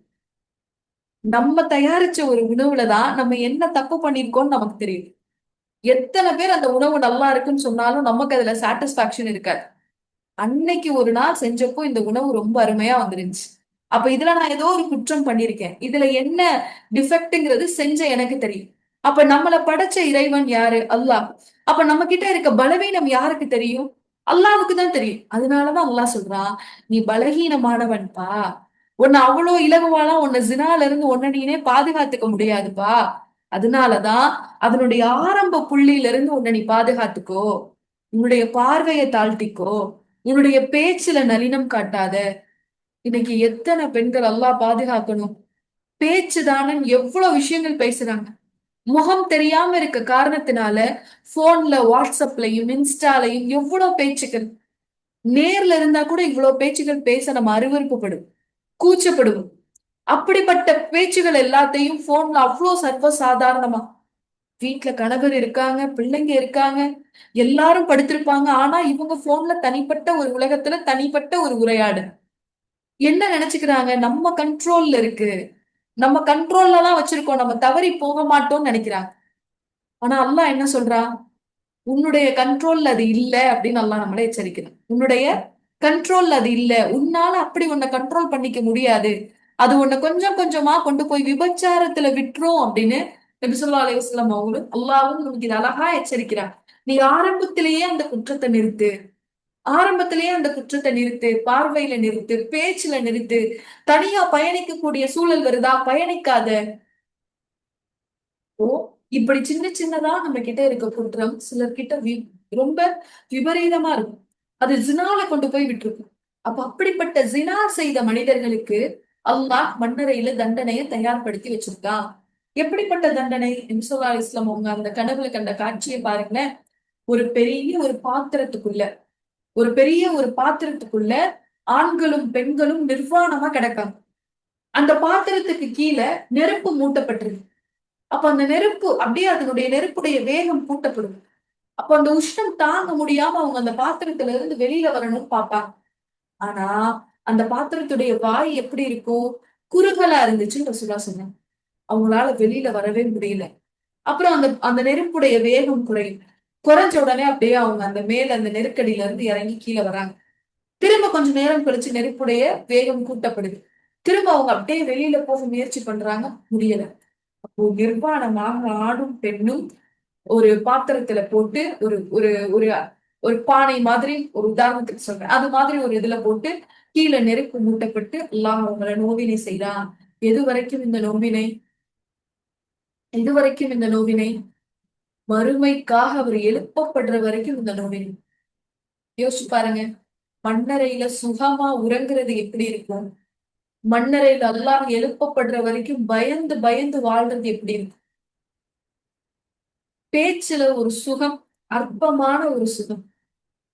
அற்பமான ஒரு சுகத்துக்காக தானே அந்நிய ஆண் கிட்ட, ஹலாலா இல்லாத ஒரு ஆண் கிட்ட பேசுறோம். அந்த சுகம் எவ்வளவு நாள் நீடிச்சிட போகுது? மரணிச்சா அதோட முடிஞ்சு போயிருமே அந்த சுகம். ஆனா தண்டனை, அதுக்காக அல்லாஹ் நமக்கு கொடுக்கக்கூடிய தண்டனை மறுமையிலையும் இருக்கு. மறுமை வரைக்கும் அதை நம்ம அனுபவிக்கக்கூடியவங்களா இருக்கணுமே. அப்ப இதை சிந்திச்சு பார்த்தாலே, இதை நம்ம பிள்ளைங்களுக்கு கற்றுக் கொடுத்தாலே, இன்னைக்கு இருக்கக்கூடிய சூழல்ல அவங்களுக்கு மார்க்கத்தை எப்படி பற்றி பிடிச்சுக்கணும் அப்படிங்கிறதுக்கான அறிவுரை அறிவுரை கிடைக்கும் இன்ஷா அல்லாஹ். அப்போ விபச்சாரம் செய்யக்கூடிய ஆணுக்கும் பெண்ணுக்கும் மண்ணறையில அல்லாஹ் தண்டனை கொடுக்கிறான். அது எப்படிப்பட்ட தண்டனை அப்படிங்கிறத பார்த்தோம். அடுத்ததா மண்ணறையில தண்டிக்கப்படக்கூடிய அடுத்த குற்றம் என்ன அப்படின்னு பார்த்தோம்னா வட்டி. வட்டி அப்படிங்கிற குற்றத்துக்காக அல்லாஹ் மண்ணறையில் இருக்கும் போதே, அவங்க எழுப்பப்பட்டு மறுமையில அவங்க எழுப்பப்படும் போதுதான் ஷைத்தான் தீண்டியதை போல அவங்க எழுப்பப்படுவாங்க. பைத்தியக்காரர்களை போல அவங்க எழுப்பப்படுவாங்கன்னு அல்லாஹ் தன்னுடைய திருமறை குர்ஆன்ல சொல்றாங்க. ஆனா எழுப்பப்படுறதுக்கு முன்பாகவே எழுப்பப்படுறதுக்கு முன்பாகவே அவங்க மண்ணறையிலேயே அவங்களுக்கான தண்டனை என்ன செய்யுது? ஆரம்பமாகிறது. எப்படிப்பட்ட தண்டனை? நபி ஸல்லல்லாஹு அலைஹி வஸல்லம் அவங்க சொல்றாங்க, இந்த கனவுல அவங்க கண்ட காட்சி, ஒரு இரத்த ஆறு இருந்தது. இரத்தத்தால ஒரு ஆறு இருந்தது. அந்த இரத்த ஆறுக்குள்ள ஒரு மனிதன் இருந்தான். அவன் அங்கிருந்து வெளியில வர்றதுக்கு தட்டி தடுமாறி கரை சேர வர்றான். அப்போ கரையில ஒரு மனிதன் இருந்து அவன் மேல கற்கள் ஏறுகிறான்.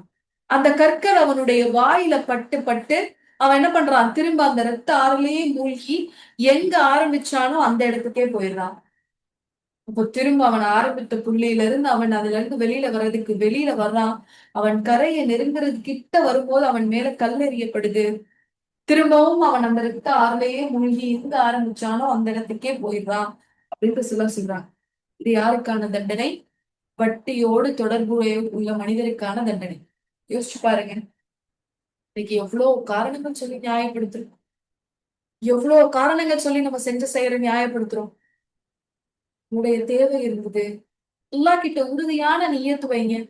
யா அல்லாஹ் எனக்கு எப்படிப்பட்ட தேவையா இருந்தாலும் வட்டியின் பக்கம் நான் நெருங்காம என்ன நீ பாதுகாத்துக்கோன்னு அல்லாஹ் கிட்ட உறுதியான நியத்தோட நம்ம துவா செஞ்சோம் அப்படின்னா அல்லாஹ் நமக்கு ஹலாலான முறையிலேயே அந்த தேவையை நிறைவேற்றி கொடுத்துருவானே. அல்லாஹ் மேல உள்ள கேட்ட துவால நம்பிக்கை இல்ல, அல்லாஹ் மேல தவக்கல் இல்ல, அல்லாஹ் ஹலாலா அந்த விஷயத்த நமக்கு நிறைவேற்றி கொடுக்கிற வரைக்கும் பொறுமை இல்ல.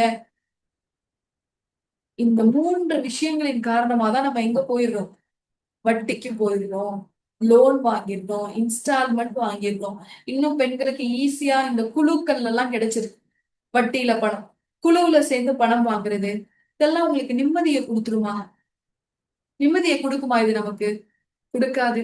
அந்த பொருளாதாரத்தை அதை நம்ம திரும்ப செலுத்துற வரைக்கும் நமக்கு ஒரு மன நெருக்கடி அது கொடுத்துட்டே இருக்கு. சரி, இம்மையோட அந்த நெருக்கடி முடியுமான்னு கேட்டா இல்ல. மண்ணறையிலையும் அந்த நெருக்கடி இருக்கு, மறுமை வரைக்கும் அந்த நெருக்கடி இருக்கு. அப்போ இந்த இந்த 4 குற்றங்கள் தான் நபி ஸல்லல்லாஹு அலைஹி வஸல்லம் அவங்க தன்னுடைய கனவுல பார்த்தது. பொய் சொன்ன மனிதருக்கா கொடுக்கப்பட்ட தண்டனை, குர்ஆன் படி தன்னுடைய வாழ்வை அமைத்துக் கொள்ளாத மனிதருக்கு கொடுக்கப்பட்ட தண்டனை, விபச்சாரம் செய்த ஆணுக்கும் பெண்ணுக்கும் கொடுக்கப்பட்ட தண்டனை, வட்டியோடு தொடர்புள்ள மனிதருக்கு கொடுக்கப்பட்ட தண்டனை. இது ஒரு நீல ஒரு பெரிய ஒரு ஹதீஸ்.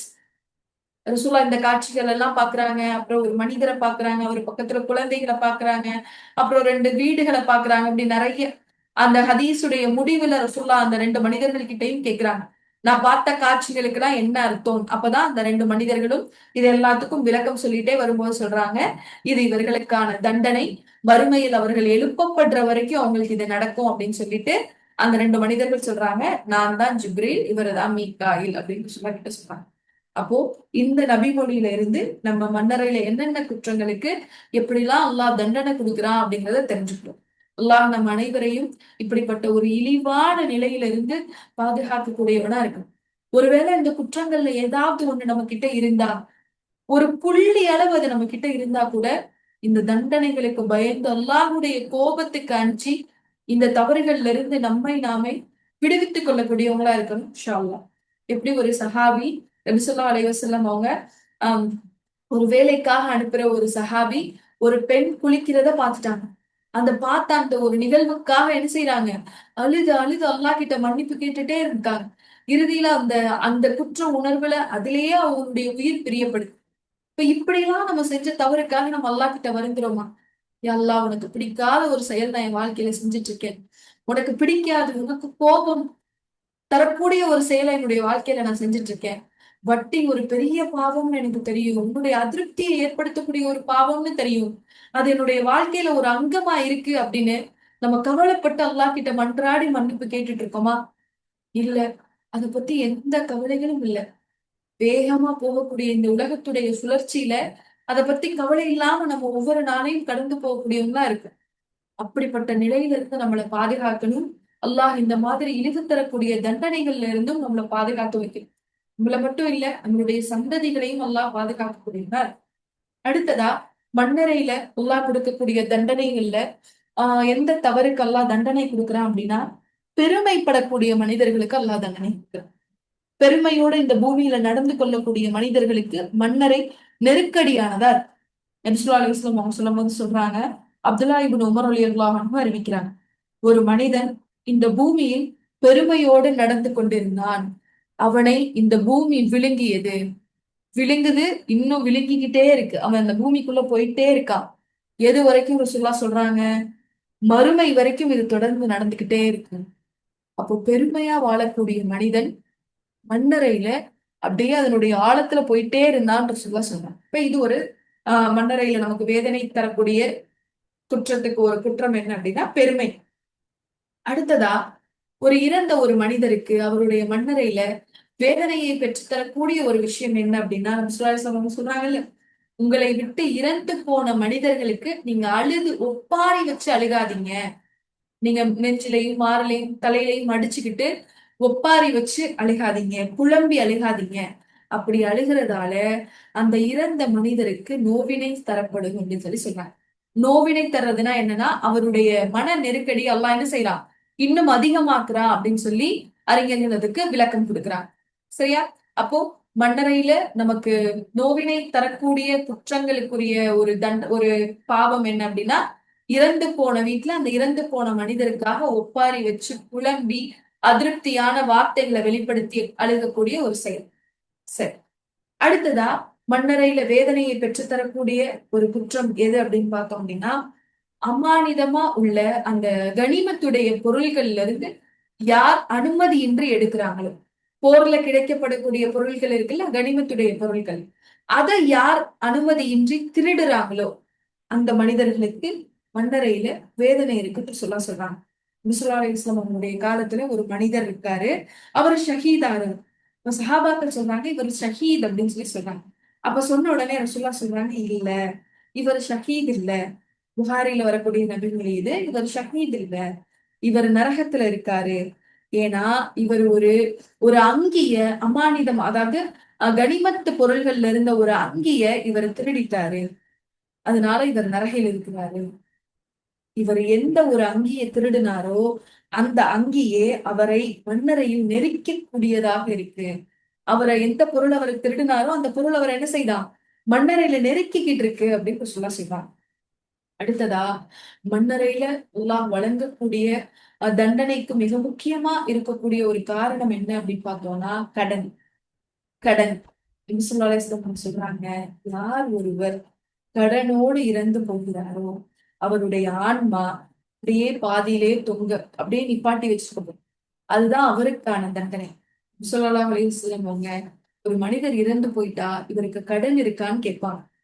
கடன் இருந்தா அடுத்த ரசூலுல்லாஹ் என்ன கேட்பாங்க, இவருடைய கடனை யாராவது பொறுப்பேத்துக்கிறீங்களான்னு கேட்பாங்க. அப்படி யாராவது பொறுப்பேத்துக்கிட்டா ரசூலுல்லாஹ் அவருக்கு ஜனாசா தொலை வைப்பாங்க. யாரும் பொறுப்பேத்துக்கிறேன்னா ரசூலுல்லாஹ் என்ன செஞ்சிருவாங்க, இவருக்கு நான் ஜனாசா தொலை வைக்க மாட்டேன், வேற யாராவது தொலை வைங்கன்னு ரசூலுல்லாஹ் சொல்லிடுவாங்க. ஏன் ரசூலுல்லாஹ் அப்படி செஞ்சாங்க? மொத்தமா யாரையுமே ஜனாசா தொலை வைக்க வேணாம்னு ரசூலுல்லாஹ் சொல்லல. இவருக்கு கடன் இருக்கு அதனால நான் தொலை வைக்க மாட்டேன், நீங்க தொலை வச்சுக்கோங்க. ஏன் ரசூலுல்லாஹ் அப்படி சொன்னாங்க? எதுக்காக ரசூலுல்லாஹ் தன்னுடைய இவ்வளவு எதிர்ப்பை காமிச்சாங்க இந்த விஷயத்துக்கு தெரியுமா? என்ன காரணமா இருக்கும்? ரசூலுல்லாஹ் அந்த அளவுக்கு கடன் வாங்கி அதை திருப்பி கொடுக்க கூடாத அந்த மனநிலையில வாழக்கூடிய மனிதர்களை ரசூலுல்லாஹ் அந்த அளவுக்கு வெறுத்திருக்காங்க. ரசூலுல்லாஹ் இந்த குற்றத்துடைய ஆஹ் வீரியத்தை உணர்த்துறதுக்காக தொழுக வைக்காம போயிருக்காங்க. விஸ்வாசனுடைய காலத்துல ரசூல்லா இப்படி ஒரு ஜனாசாவுக்கு தொழுக வைக்கலன்னு போனா அப்ப அடுத்தடுத்து வாழக்கூடியவங்க அதுக்கு அஞ்சுவாங்கல்ல, கடனோட நான் மரணிச்சிடக்கூடாது அப்படிங்கிறதுக்கு பயப்படுவாங்கல்ல. அப்ப இந்த இந்த குற்றத்துடைய வீரியத்தை உணர்த்துறதுக்காக நபி ஸல்லல்லாஹு அலைஹி வஸல்லம் கடனோட மரணித்த மனிதர் என்ன செய்ய மாட்டாங்க, ஜனாசா தொலை வைக்க மாட்டாங்க. இப்படிப்பட்ட ஒரு நிலை நம்ம கிட்ட இருக்கா? நம்ம கவலைப்படுறோமா கடனோட இருந்தா? கடன் அதுக்காக கடன் வாங்கவே கூடாது அப்படி இல்ல, நீயத்தோட வாங்கணும், திருப்பி கொடுத்துடணும் அப்படிங்கிற நீயத்தோட வாங்கணும். நமக்கு முடியும் போதெல்லாம் முதல்ல அந்த கடனை அதுல ஒரு தொகையவாது பூர்த்தி பண்ணிடணும். மொத்தமா வரட்டும் நான் கொடுப்பேன் அப்படிங்கிறது இல்லாம நம்ம மேல ஒரு கடன் இருந்ததுன்னா அதை உடனே நம்ம பூர்த்தி பண்ணிடணும். எப்பப்ப நம்ம கிட்ட பொருளாதாரம் வருதோ அப்பப்போ அதை கொடுத்து என்ன செஞ்சிடணும், நம்ம அதை பூர்த்தி செஞ்சிடறவங்களா இருக்கும். ஒருவேளை அதுல நம்ம பூர்த்தி செய்யாம இறந்து போனோம்னா நம்மளுடைய ஆன்மா நம்மளுடைய மண்ணறையில நம்ம உடலோட பொருத்தப்படாம அந்த இடத்துல தொங்கிட்டே இருக்கும். அவர் எவ்வளவு பெரிய தொழுகையாளியா இருந்தாலும் சரி, அவர் எவ்வளவு பெரிய நோன்பாளியா இருந்தாலும் சரி, அவர் எவ்வளவு பெரிய நல்லமல் செஞ்ச மனிதரா இருந்தாலும் சரி, கடனோட மரணிச்சிட்டாரு அப்படின்னா அவருடைய கணக்கு பாதியிலே தொங்க விடக்கூடியதா இருக்கு. இதை விட ஒரு பெரிய தண்டனை ஏதாவது இருக்க முடியுமா மன்னரையில? அவருடைய நிலை அப்படியே பாதியில தொங்கப்படுறது. அப்போ கடனோட மரணிக்கிற மனிதர்களுக்கு அல்லாஹ் மண்ணறையில வேதனையை கொடுக்கிறான். இது எல்லாமே நபி ஸல்லல்லாஹு அலைஹி வஸல்லம் அவங்க வெளிப்படையா அறிவிச்ச சில குற்றங்கள். அப்ப இது அல்லாத மீதி குற்றத்துக்கெல்லாம் மண்ணறையில தண்டனை இல்லையா அப்படின்னு கேட்டா இருக்கு. அவர் செய்யக்கூடிய ஒவ்வொரு அணு அளவு அவர் தீமை செஞ்சாலும் அதை கண்ணுல காமிச்சு பாத்துக்குவாரு. அவர் அணு அளவு தீமை செஞ்சிருந்தாலும் அதை அவர் காண்பார். அப்போ நன்மையா இருந்தாலும் அதுக்கு மன்னரையில் அவருக்கு அதுக்கான கூலி இருக்கும். அவர் தீமை செய்திருந்தாலும் அதுக்கான கூலி அவருக்கு இருக்கும். அப்போ இந்த இந்த செய்திகள் எல்லாம் நபி ஸல்லல்லாஹு அலைஹி வஸல்லம் அவங்க நமக்கு வெளிப்படையா சொல்லி காமிச்ச சில குற்றங்கள். இதுக்கு இந்த மாதிரி எல்லாம் தண்டனைகள் இருக்கு அப்படின்னு சொல்லி இப்படிப்பட்ட தீமைகள்ல இருந்தும் நம்மளை பாதுகாத்துக்கணும். இந்த தீமைகளுக்காக அல்லாஹ் கொடுக்கப்படக்கூடிய தண்டனையில இருந்தும் நம்மை நாமே பாதுகாத்துக்க கூடியவங்களா இருக்கணும். எப்படி பாதுகாத்துக்கிறது? அல்லாஹ் கிட்ட அதிகமா பாவ மன்னிப்பு கேட்கணும். ரமலானுடைய மாதமே நம்மளை பரிசுத்தப்படுத்துறதுக்காக அல்லாஹ் கொடுத்திருக்க ஒரு 30 நாட்கள். எவ்வளவுக்கு எவ்வளவு உன்னுடைய பரிசுத்தப்படுத்தணும்னு விரும்புறியோ பரிசுத்தப்படுத்திக்க. எவ்வளவுக்கு எவ்வளவு உன்னுடைய பாவங்கள் மன்னிக்கப்படணும்னு நீ ஆசைப்படுறியோ பாவ மன்னிப்பு கேட்க. ஏன்னா விசுவாசம் சொல்றாங்கல்ல, யார் ஒருவர் ரமலானை அடைந்தும் பாவங்கள் மன்னிக்கப்படாத நபராக ரமலானை விட்டு வெளியேறுகிறாரோ அவர் நாசமாகட்டும் ரசூல்லா மலக்குமார்கள் சொன்னாங்க. ஜிப்ரீல் அலைஹிஸ்ஸலாம் சொன்னாங்க. அதுக்கு ரசூல்லா ஆமீன்னு சொன்னாங்க. ரமலானை அடைந்தும் பாவங்கள் மன்னிக்கப்படாம ரமலானை விட்டு வெளியேற ஒரு மனிதரை மாதிரி ஒரு மோசமான ஒரு நஷ்டவாளி யாருமே இருக்க முடியாது. இந்த ரமலான்ல முடிஞ்ச அளவு நம்ம எவ்வளவுக்கு எவ்வளவு முடியுதோ பாவ மன்னிப்பு அதிகமா கேட்டு நம்மள பரிசுத்தமானவங்களா மாத்திக்கணும். நம்மளுடைய பாவங்களுக்காக அல்லாஹ் கிட்ட நிறைய மன்னிப்பு கேட்கணும். அதோட சேர்த்து மன்னரையுடைய வேதனைக்காகவும் அல்லாஹ் கிட்ட நம்ம பாதுகாப்பு கேட்கணும். யா அல்லாஹ், இதுல ஏதாவது ஒரு குற்றம் நம்ம செய்திருந்தா கூட, இந்த குற்றத்துடைய ஒரு புள்ளி நம்ம கிட்ட இருந்தா கூட, யா அல்லாஹ், இப்படி ஒரு குற்றத்தை என்னுடைய முந்தைய நாட்கள்ல நான் செஞ்சுட்டேன் இறைவா. இந்த குற்றத்துக்காக நீ என்ன பிடிச்சிடாத. என்ன மன்னிக்கிறது உன்னுடைய ஆற்றலுக்கு ரொம்ப இலகுவான ஒரு விஷயம் இறைவா. என்ன நீ மன்னிக்கிறதால உனக்கு எந்த குறைவும் ஏற்படாது இறைவா. என்ன நீ மன்னிக்கிறதால உனக்கு எந்த நிறைவும் ஏற்பற்றாது இறைவா. உன்னுடைய ஆற்றல் நிலையான ஒரு ஆற்றல் இறைவா. எந்த நன்மையும் எந்த தீமையும் பெறாத இந்த மன்னிப்பு அப்படிங்கிற ஒரு விஷயத்தை கொண்டு என்ன மன்னிச்சிரு இறைவா. உனக்கு ஒண்ணும் அது அவ்வளவு கடினமான விஷயம் இல்ல. உனக்கு இலகுவான ஒரு காரியம், நீ விரும்புற காரியம். இந்த குற்றத்தினுடைய ஒரு பகுதி முந்தைய நாட்கள்ல என்னுடைய வாழ்க்கையில இருந்தாலும் அதை என்ன மன்னிச்சிரு. அதுல இருந்து என்னை வெளிக்கொண்டு வந்துரு. மீண்டும் இந்த குற்றத்தை செய்யக்கூடிய வாய்ப்பு எனக்கு ஏற்படுத்திடாத அப்படிங்கிற துவாவை அல்லாஹ் கிட்ட அதிகமா செய்யும். சரி, ரெண்டாவது பகுதியா நம்ம என்ன பார்க்க போறோம் அப்படின்னா, இன்னைக்கு இப்படி கடுமையா இருக்கே இந்த மன்னரை, இவ்வளவு கடினமானதா இருக்கே, வேதனைகள் நிறைந்ததா இருக்கே, அப்ப இதுல என்ன நான் பாதுகாத்துக்கணும்னா என்ன செய்யணும்? இந்த மன்னரையுடைய வேதனையிலிருந்து என்னை நானே பாதுகாத்துக்கணும் அப்படின்னா நான் என்ன செய்யணும்? இந்த செய்திகளை கேட்கும் போதெல்லாம் எனக்கு பயமா இருக்கு, ஒரு திகிலா இருக்கு. மரணிச்சதுக்கு அப்புறம் என்னுடைய மன்னரை எப்படி இருக்க போதோன்னு எனக்கு பயமா இருக்கு. இப்ப இப்படிப்பட்ட நிலையில இருந்து என்ன நான் பாதுகாத்துக்கணும். என்னுடைய மன்னரை எனக்கு இலகுவா இருக்கணும், விசாலமா இருக்கணும், ஒளி பொருந்தியதா இருக்கணும். இப்ப நான் என்ன பண்ணலாம்? எந்த நல்லமல்கள் செஞ்சாலும், நம்மளுடைய தொழுகை, நோன்பு, நம்ம செய்யக்கூடிய சதக்கா, நம்ம ஒருத்தர்கிட்ட பேசக்கூடிய நல்ல வார்த்தை, இப்படி எந்த நல்லமலா இருந்தாலும் அது நம்மளுடைய மன்னரையை நமக்கு ஒளி வீசக்கூடியதா இருக்கும் சகோதரிகளா. அபூ ஹுரைரா ரலியல்லாஹு அன்ஹு சொல்றாங்க, நபி ஸல்லல்லாஹு அலைஹி வஸல்லம் சொன்னதா, ஒரு மனிதர் இறந்த பின்பு, அவர் மண்ணறையில் வைக்கப்பட்ட பின்பு, அவருடைய தொழுகை அவருக்கு பக்கத்துல இருக்கும். அவருடைய நோன்பு அவருக்கு அருகில இருக்கும். அவர் கொடுத்த ஜக்காத் அவருக்கு அருகில இருக்கு. அவர் செஞ்ச ஒவ்வொரு நன்மையும் அவருக்கு அருகில இருக்கு. அவர் தன்னுடைய உறவுகள் கிட்ட தன்னுடைய உறவை முறிக்காம மெயின்டைன் பண்ணது அவர் பக்கத்துல இருக்கு. அவர் பிற மனிதர்கள் கிட்ட கருணையோடும் கரிசனத்தோடும் கனிவோடும் அவர் நடந்துகிட்டார் இல்லையா, அந்த நன்மை அவர் பக்கத்துல இருக்கு. இப்படி ஒவ்வொரு நன்மையும் அவரை சுத்தியே இருந்து மன்னரையுடைய வேதனையிலிருந்து அவரை பாதுகாத்துட்டு இருக்கும் அப்படின்னு சொன்னாங்க. அப்போ நீங்க எந்த நல்லமல் செஞ்சாலும் எந்த நீயாவோட செய்யணும். நீங்க ஒரு 10 ரூபாய் தர்மம் பண்ணாலும், யா அல்லாஹ், இதுக்கு பகரமா என்னுடைய மன்னரையுடைய வேதனையை லேசாக்கு, என்னுடைய மறுமையுடைய வேதனையை லேசாக்கு, நரக நெருப்புல இருந்து என்னை பாதுகாத்துவை அப்படிங்கிற எண்ணம். நீங்க உங்களுடைய உறவுகள் கிட்ட அவங்க கடினமான நபர்களா இருந்தாலும் அவங்க கிட்ட நீங்க ஸ்மூத்தா உறவு அல்லாவுக்காக மெயின்டைன் பண்ணும்போது ஒவ்வொரு முறையும் நம்ம எதை நினைச்சுக்கணும்னா, யா அல்லாஹ், இதுக்கு பகரமா என்னுடைய மன்னரை எனக்கு இலகுவானதா மாத்தி, யா அல்லாஹ், இதுக்கு பகரமா என்னுடைய மன்னரை எனக்கு விசாலமானதா மாத்தி கொடு அப்படிங்கிற நீயாவோட நம்ம செய்யக்கூடிய ஒவ்வொரு நன்மையும் நம்மளுடைய மன்னரைய நமக்கு விசாலமானதாகவும் நம்மளுக்குரிய பாதுகாப்பாகவும் அங்க இந்த 30 நாட்கள் நம்ம நோற்ற நோன்பு, இதுக்கு முன்னாடி வரைக்கும் நம்ம நோற்ற நோன்புகள், இது எல்லாமே மன்னரையில நமக்கு ஒரு பாதுகாப்பு அரணா இருக்கும் அப்படிங்கறது இந்த நபிமொழியில இருந்து நம்ம தெரிஞ்சு. வேற என்ன செஞ்சா நம்மளுடைய மன்னரை நமக்கு விசாலமானதா மாறும்? நபி ஸல்லல்லாஹு அலைஹி வஸல்லம் அவங்க சொல்லக்கூடிய ஒரு நபிமொழி, யார் ஒருவர் சூரா முல்கை மனனம் செய்கிறாரோ, யார் ஒருவர் சூரா முல்கை அடிக்கடி ஓதிக் கொண்டிருக்கிறாரோ, அவருக்கு அது அவருடைய மன்னரையில் அவருடைய பாவங்கள் மன்னிக்கப்படுகின்ற வரை அவருக்காக பரிந்துரை செய்யும் ஒரு சொல்லுவாங்க. ஓ, மன்னரை நமக்கு இலகுவா இருக்கணும், அந்த இடத்துல நமக்கு சிபாரிசு செய்யக்கூடிய ஒரு மனிதர் வேணும் அப்படின்னு நினைச்சா நம்ம என்ன செய்யணும்? சூரா முல்க் எத்தனை வசனம் இருக்கு? அதுல எத்தனை வசனம் இருக்கு முல்க் சூறால தெரியுமா? சூரா முல்க் எத்தனை வசனங்களை கொண்டது? சாட்ல போடுங்க.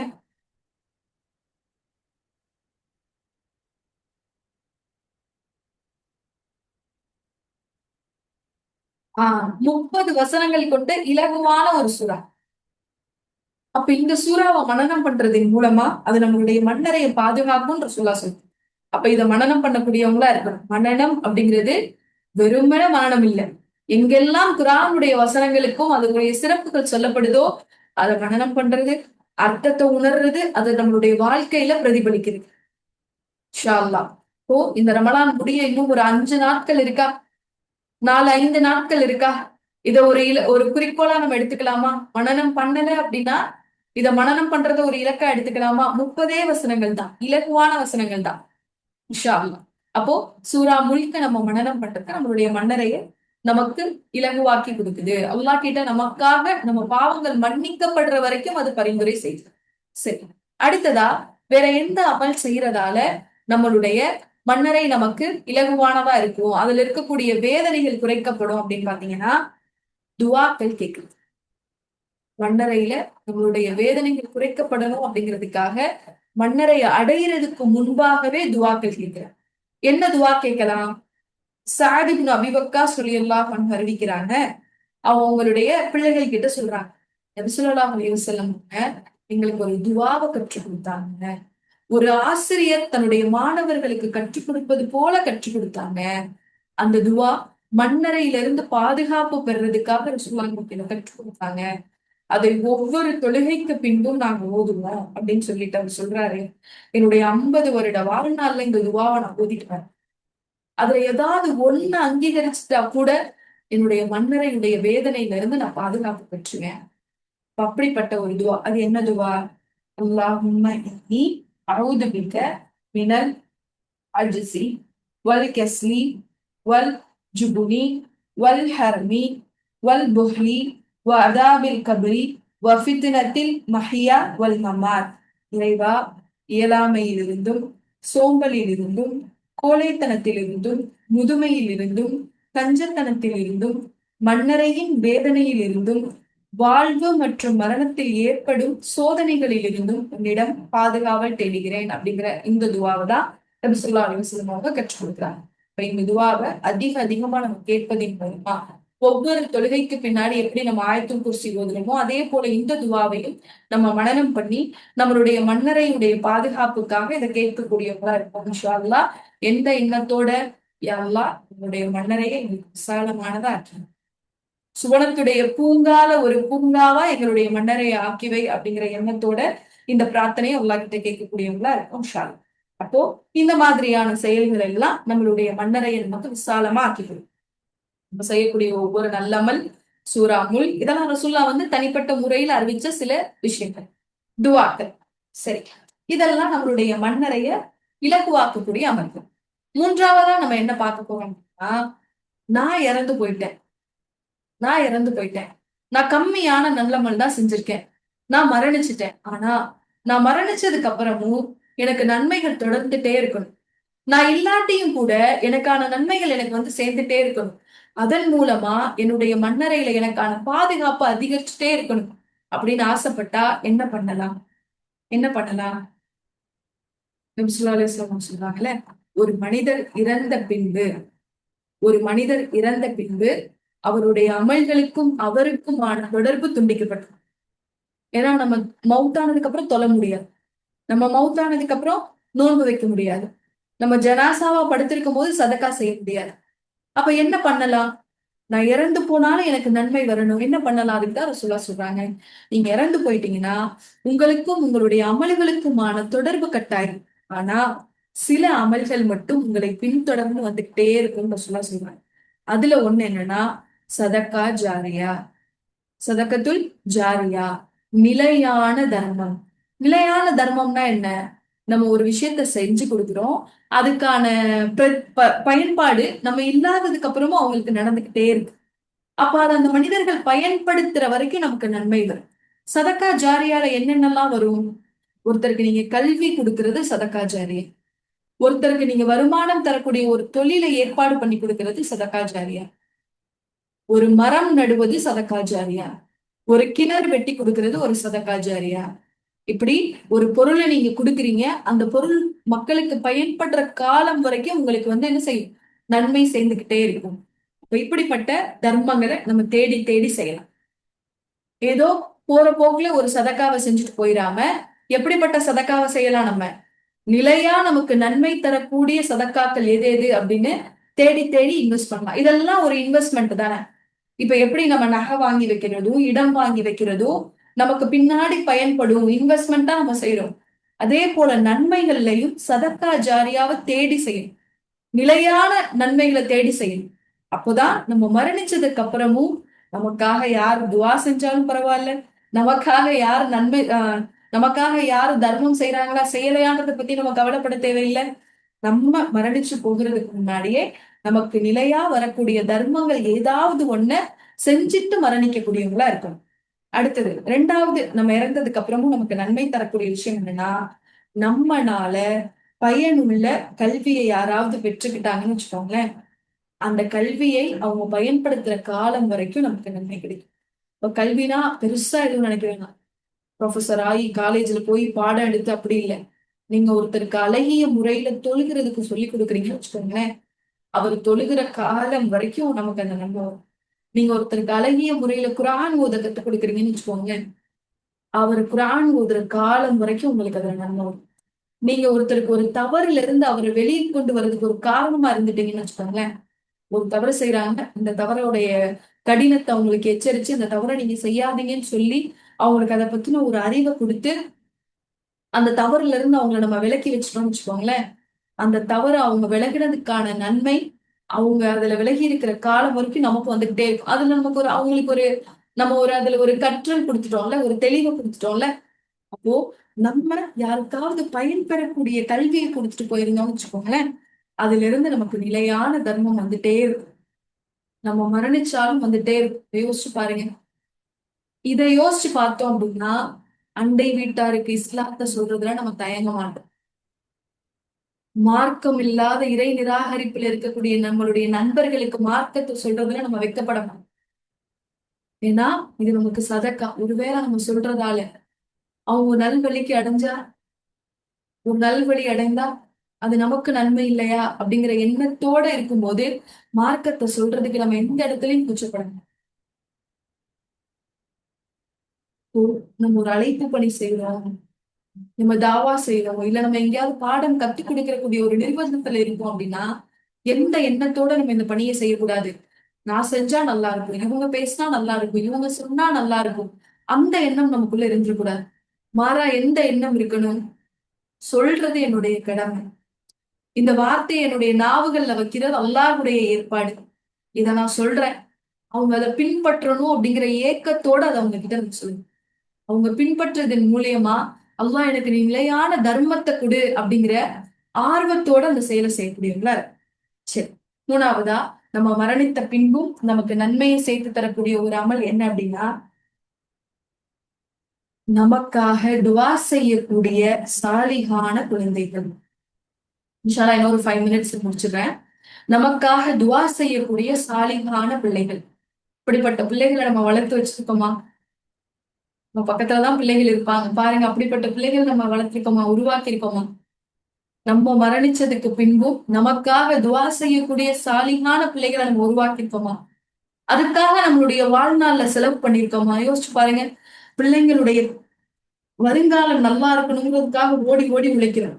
பிள்ளைங்க எல்லா வகையான உணவை சாப்பிடணும் அப்படிங்கிறதுக்காக நம்ம விழிச்சிருந்து கூட நம்மளுடைய தூக்கத்தை கட்டுப்படுத்தி கூட நமக்கான பங்கு அவங்களுக்கு தியாகம் பண்ணி கூட அவங்களுக்கு உணவை தயாரிச்சு கொடுக்குறோம். என்னுடைய பிள்ளை சிறந்த ஆடை போடணுங்கிறதுக்காக ஒரு 10 கடை ஏறி இறங்கியாவது நம்ம ஆடை வாங்கி கொடுத்துறோம். இன்னைக்காவது அந்த பிள்ளைகளை இவங்க எனக்காக துவா செய்யக்கூடிய சாலிகான பிள்ளைகளா இருக்கணும் அப்படிங்கிற எண்ணத்தோட வளர்க்குறோமா? பிள்ளைகளுடைய விஷயத்துல நம்ம எவ்வளவு காலம் இன்வெஸ்ட் பண்றோமோ அது எதுவுமே வேஸ்ட் கிடையாது. அது எதுவுமே வேஸ்ட் கிடையாது. அவங்களுக்கு நீங்க எவ்வளவு காலம் இன்வெஸ்ட் பண்ணி நீங்க தொழுகை சொல்லி கொடுக்கறது, அல்லாஹ்வுக்கு பயந்து வாழ கத்து கொடுக்கறது, குர்ஆன் ஓத கத்து கொடுக்கறது, அந்த பிள்ளைங்களுக்கு ஒவ்வொரு நன்மையும் அவங்களுடைய கையை பிடிச்சு பிடிச்சு வழிகாட்டி நீங்க கூட்டிட்டு போறது, இது எதுவுமே வேஸ்ட் இல்லை. இது எல்லாமே உங்களுக்கான இன்வெஸ்ட்மெண்ட். நீங்க உங்க வாழ்நாள் ஃபுல்லா அந்த பிள்ளைகளை நேர்வழிப்படுத்துறதுல சிரமப்பட்டு நேர்வழிப்படுத்துட்டீங்கன்னு வச்சுக்கோங்களேன், நீங்க இப்ப மண்ணறையில போய் நீங்க படுத்ததுக்கு அப்புறம் அது உங்களுக்கு ராகத்தா இருக்கும் உங்களுடைய மண்ணறை. ஏன்னா அந்த பிள்ளைகள் அதுல ஈடுபடுற காலம் வரைக்கும் உங்களுக்கு நன்மை.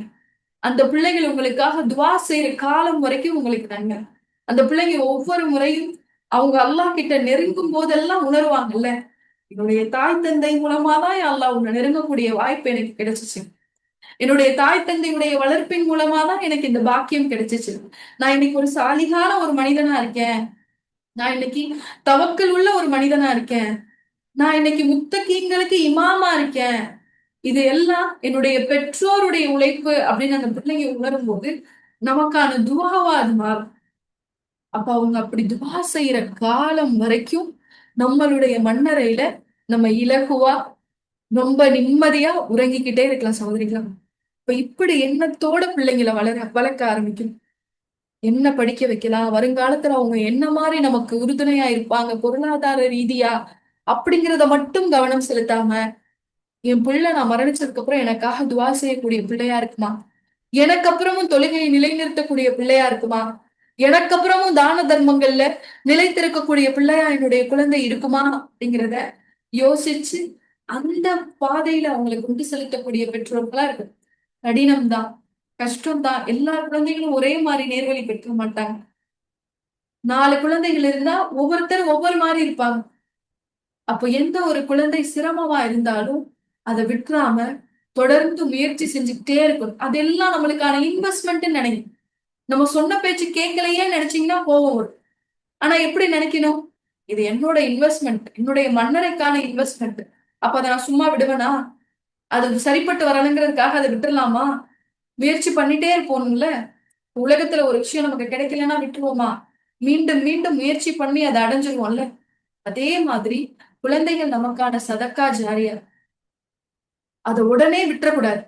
நம்மளுடைய வாழ்நாள் வரைக்கும் முயற்சி பண்ணி சாலிகான பிள்ளைகளா அவங்களை நம்ம வளர்த்தோம் அப்படின்னா அவங்களுடைய துவாக்கள் எல்லாம் நம்ம இறந்ததுக்கு அப்புறமும் நமக்காக கொண்டு வந்து சேர்க்கப்படக்கூடியதா இருக்கு, நமக்கான நன்மையா இருக்கு. அதே போல இறந்ததுக்கு அப்புறமும் ஒரு ஒரு அடியாருக்கு நன்மை தரக்கூடிய விஷயமா ரசூலுல்லாஹ் என்ன சொல்றாங்கன்னா, யார் எல்லை பாதுகாப்புல இருந்து மரணிக்கிறாரோ, யார் பாதுகாப்பு பொறுப்புல இருந்து மரணிக்கிறாரோ அந்த மனிதர் மரணித்ததற்கு பின்பாக வறுமை நாள் வர்ற வரைக்கும் அவருக்கு நன்மைகள் எழுதப்பட்டுட்டே இருக்கும் சொல்லி சொல்றாங்க. சரி, இது 3வது விஷயம். 4வதா என்ன இப்ப பார்க்க போறோம் அப்படின்னா, என்ன பார்த்தோம், மன்னரையில தண்டனை தரக்கூடிய குற்றங்கள் எது எதுன்னு பார்த்தோம்.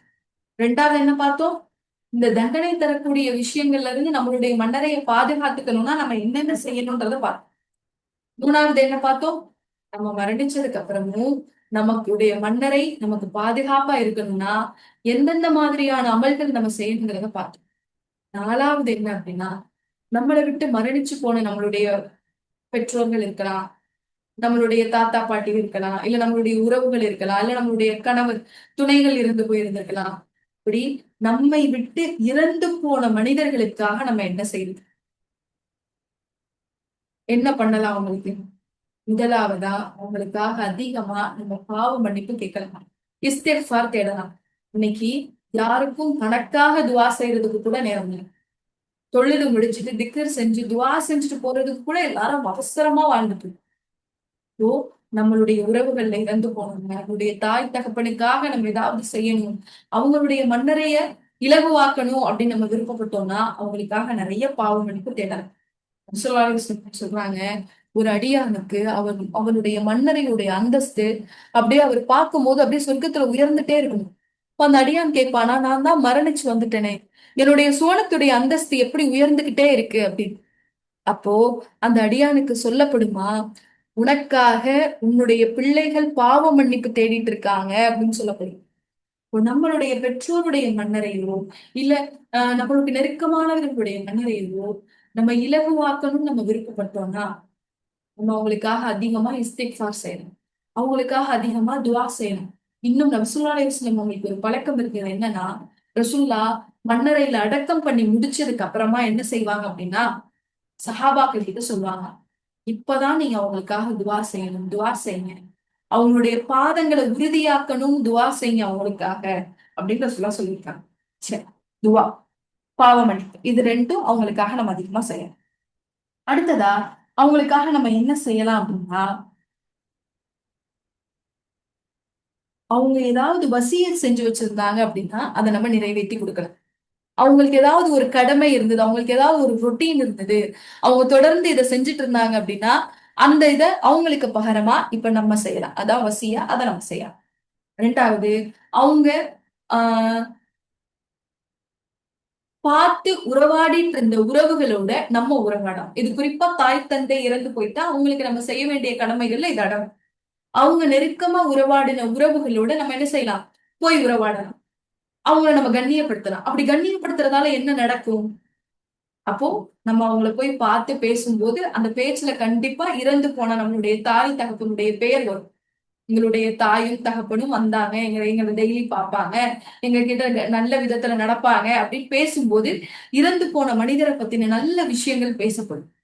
அப்ப அது அவருக்கான ஒரு துவாவா மாறும். அதனாலதான் தாய் தகப்பன் எந்த உறவுகளோட எல்லாம் நெருக்கமா இருந்தாங்களோ அந்த உறவுகளோட நம்மளும் போய் உறவாடுத்து அவங்களுடைய மண்ணறைகளை இலகுவாகும். சரி, வேற அவங்களுக்காக நம்ம என்ன செய்யலாம்னா சதக்கா செய்யலாம். அவங்களுக்காக நம்ம என்ன சதக்கா செய்தாலும் அது அவங்களுக்கு நன்மை எழுதப்படும். ஒரு மனிதர் வந்து ரசூல்லா கிட்ட கேக்குறாங்க, யார் ரசூல்லா, என்னுடைய தந்தை இறந்து போயிட்டாங்க, என்னுடைய தந்தையுடைய பொருளாதாரம் இருக்கு, நான் அதுல இருந்து தான தர்மம் செஞ்சா அவருக்கு அந்த நன்மை கிடைக்குமா அப்படின்னு ரசூல்லா சொல்றாங்க, செய்யுங்க, அந்த நன்மை அவங்களுக்கு கிடைக்கும். அதே போல ஒரு மனிதர் வராரு, அவரு கேட்கிறாரு, யார் ரசூலுல்லாஹ், என்னுடைய தாய் இறந்து போயிட்டாங்க, ஆனா என்னுடைய தாய்க்கு எந்த பொருளாதாரமும் இல்ல, நான் என்னுடைய பொருளாதாரத்திலிருந்து செலவு செஞ்சா அந்த நன்மை என்னுடைய தாய்க்கு போய் சேருமா அப்படின்னு கேக்குறாங்க. ரசூலுல்லாஹ் சொல்றாங்க, செய்யுங்க, அது உங்களுடைய தாய்க்கு போய் சேரும்.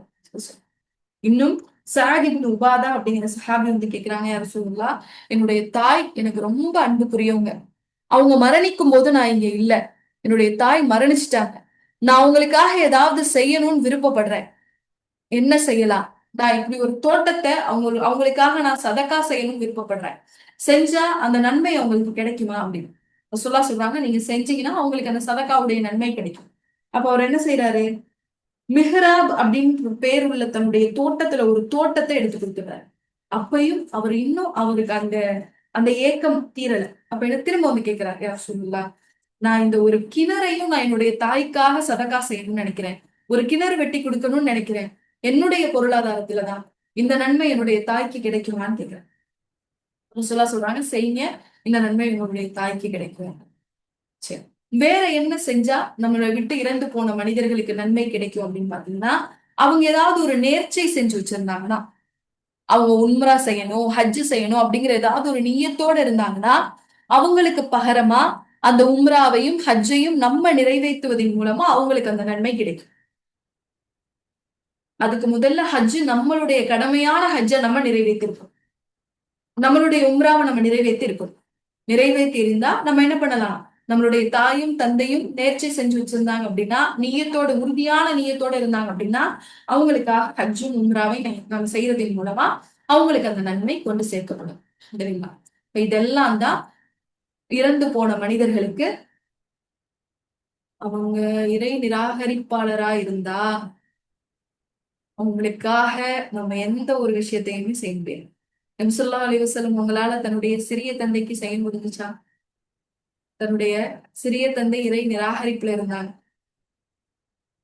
உயிரோட ஒருவேளை பெற்றோர்கள் இறை நிராகரிப்புல இருக்காங்க அப்படின்னா அவங்களுக்காக நம்ம துவா செய்யணும். யா அல்லாஹ் அவங்களுக்கு நேர்வழியை கொடு. இறந்து போன பெற்றோர்களுக்காக நம்ம எந்த விஷயத்த அல்லாஹ் கிட்ட கேட்கணும்? அவங்க இணை வைப்பில் அல்லாவுக்கு பிடிக்காத நிலையில இறந்து போயிருக்காங்க. பாருங்க, அப்ப இந்த அமல்கள் எல்லாம் நம்மை விட்டு தவறி போன மனிதர்களுக்கு அவங்களுடைய மன்னரைய இலகுவாக்கக்கூடிய, அவங்களுடைய மன்னரைக்கு பாதுகாப்பை ஏற்படுத்தக்கூடிய நன்மைகளை கொண்டு போய் சேர்க்கக்கூடிய அமல்கள் இன்ஷா அல்லாஹ்.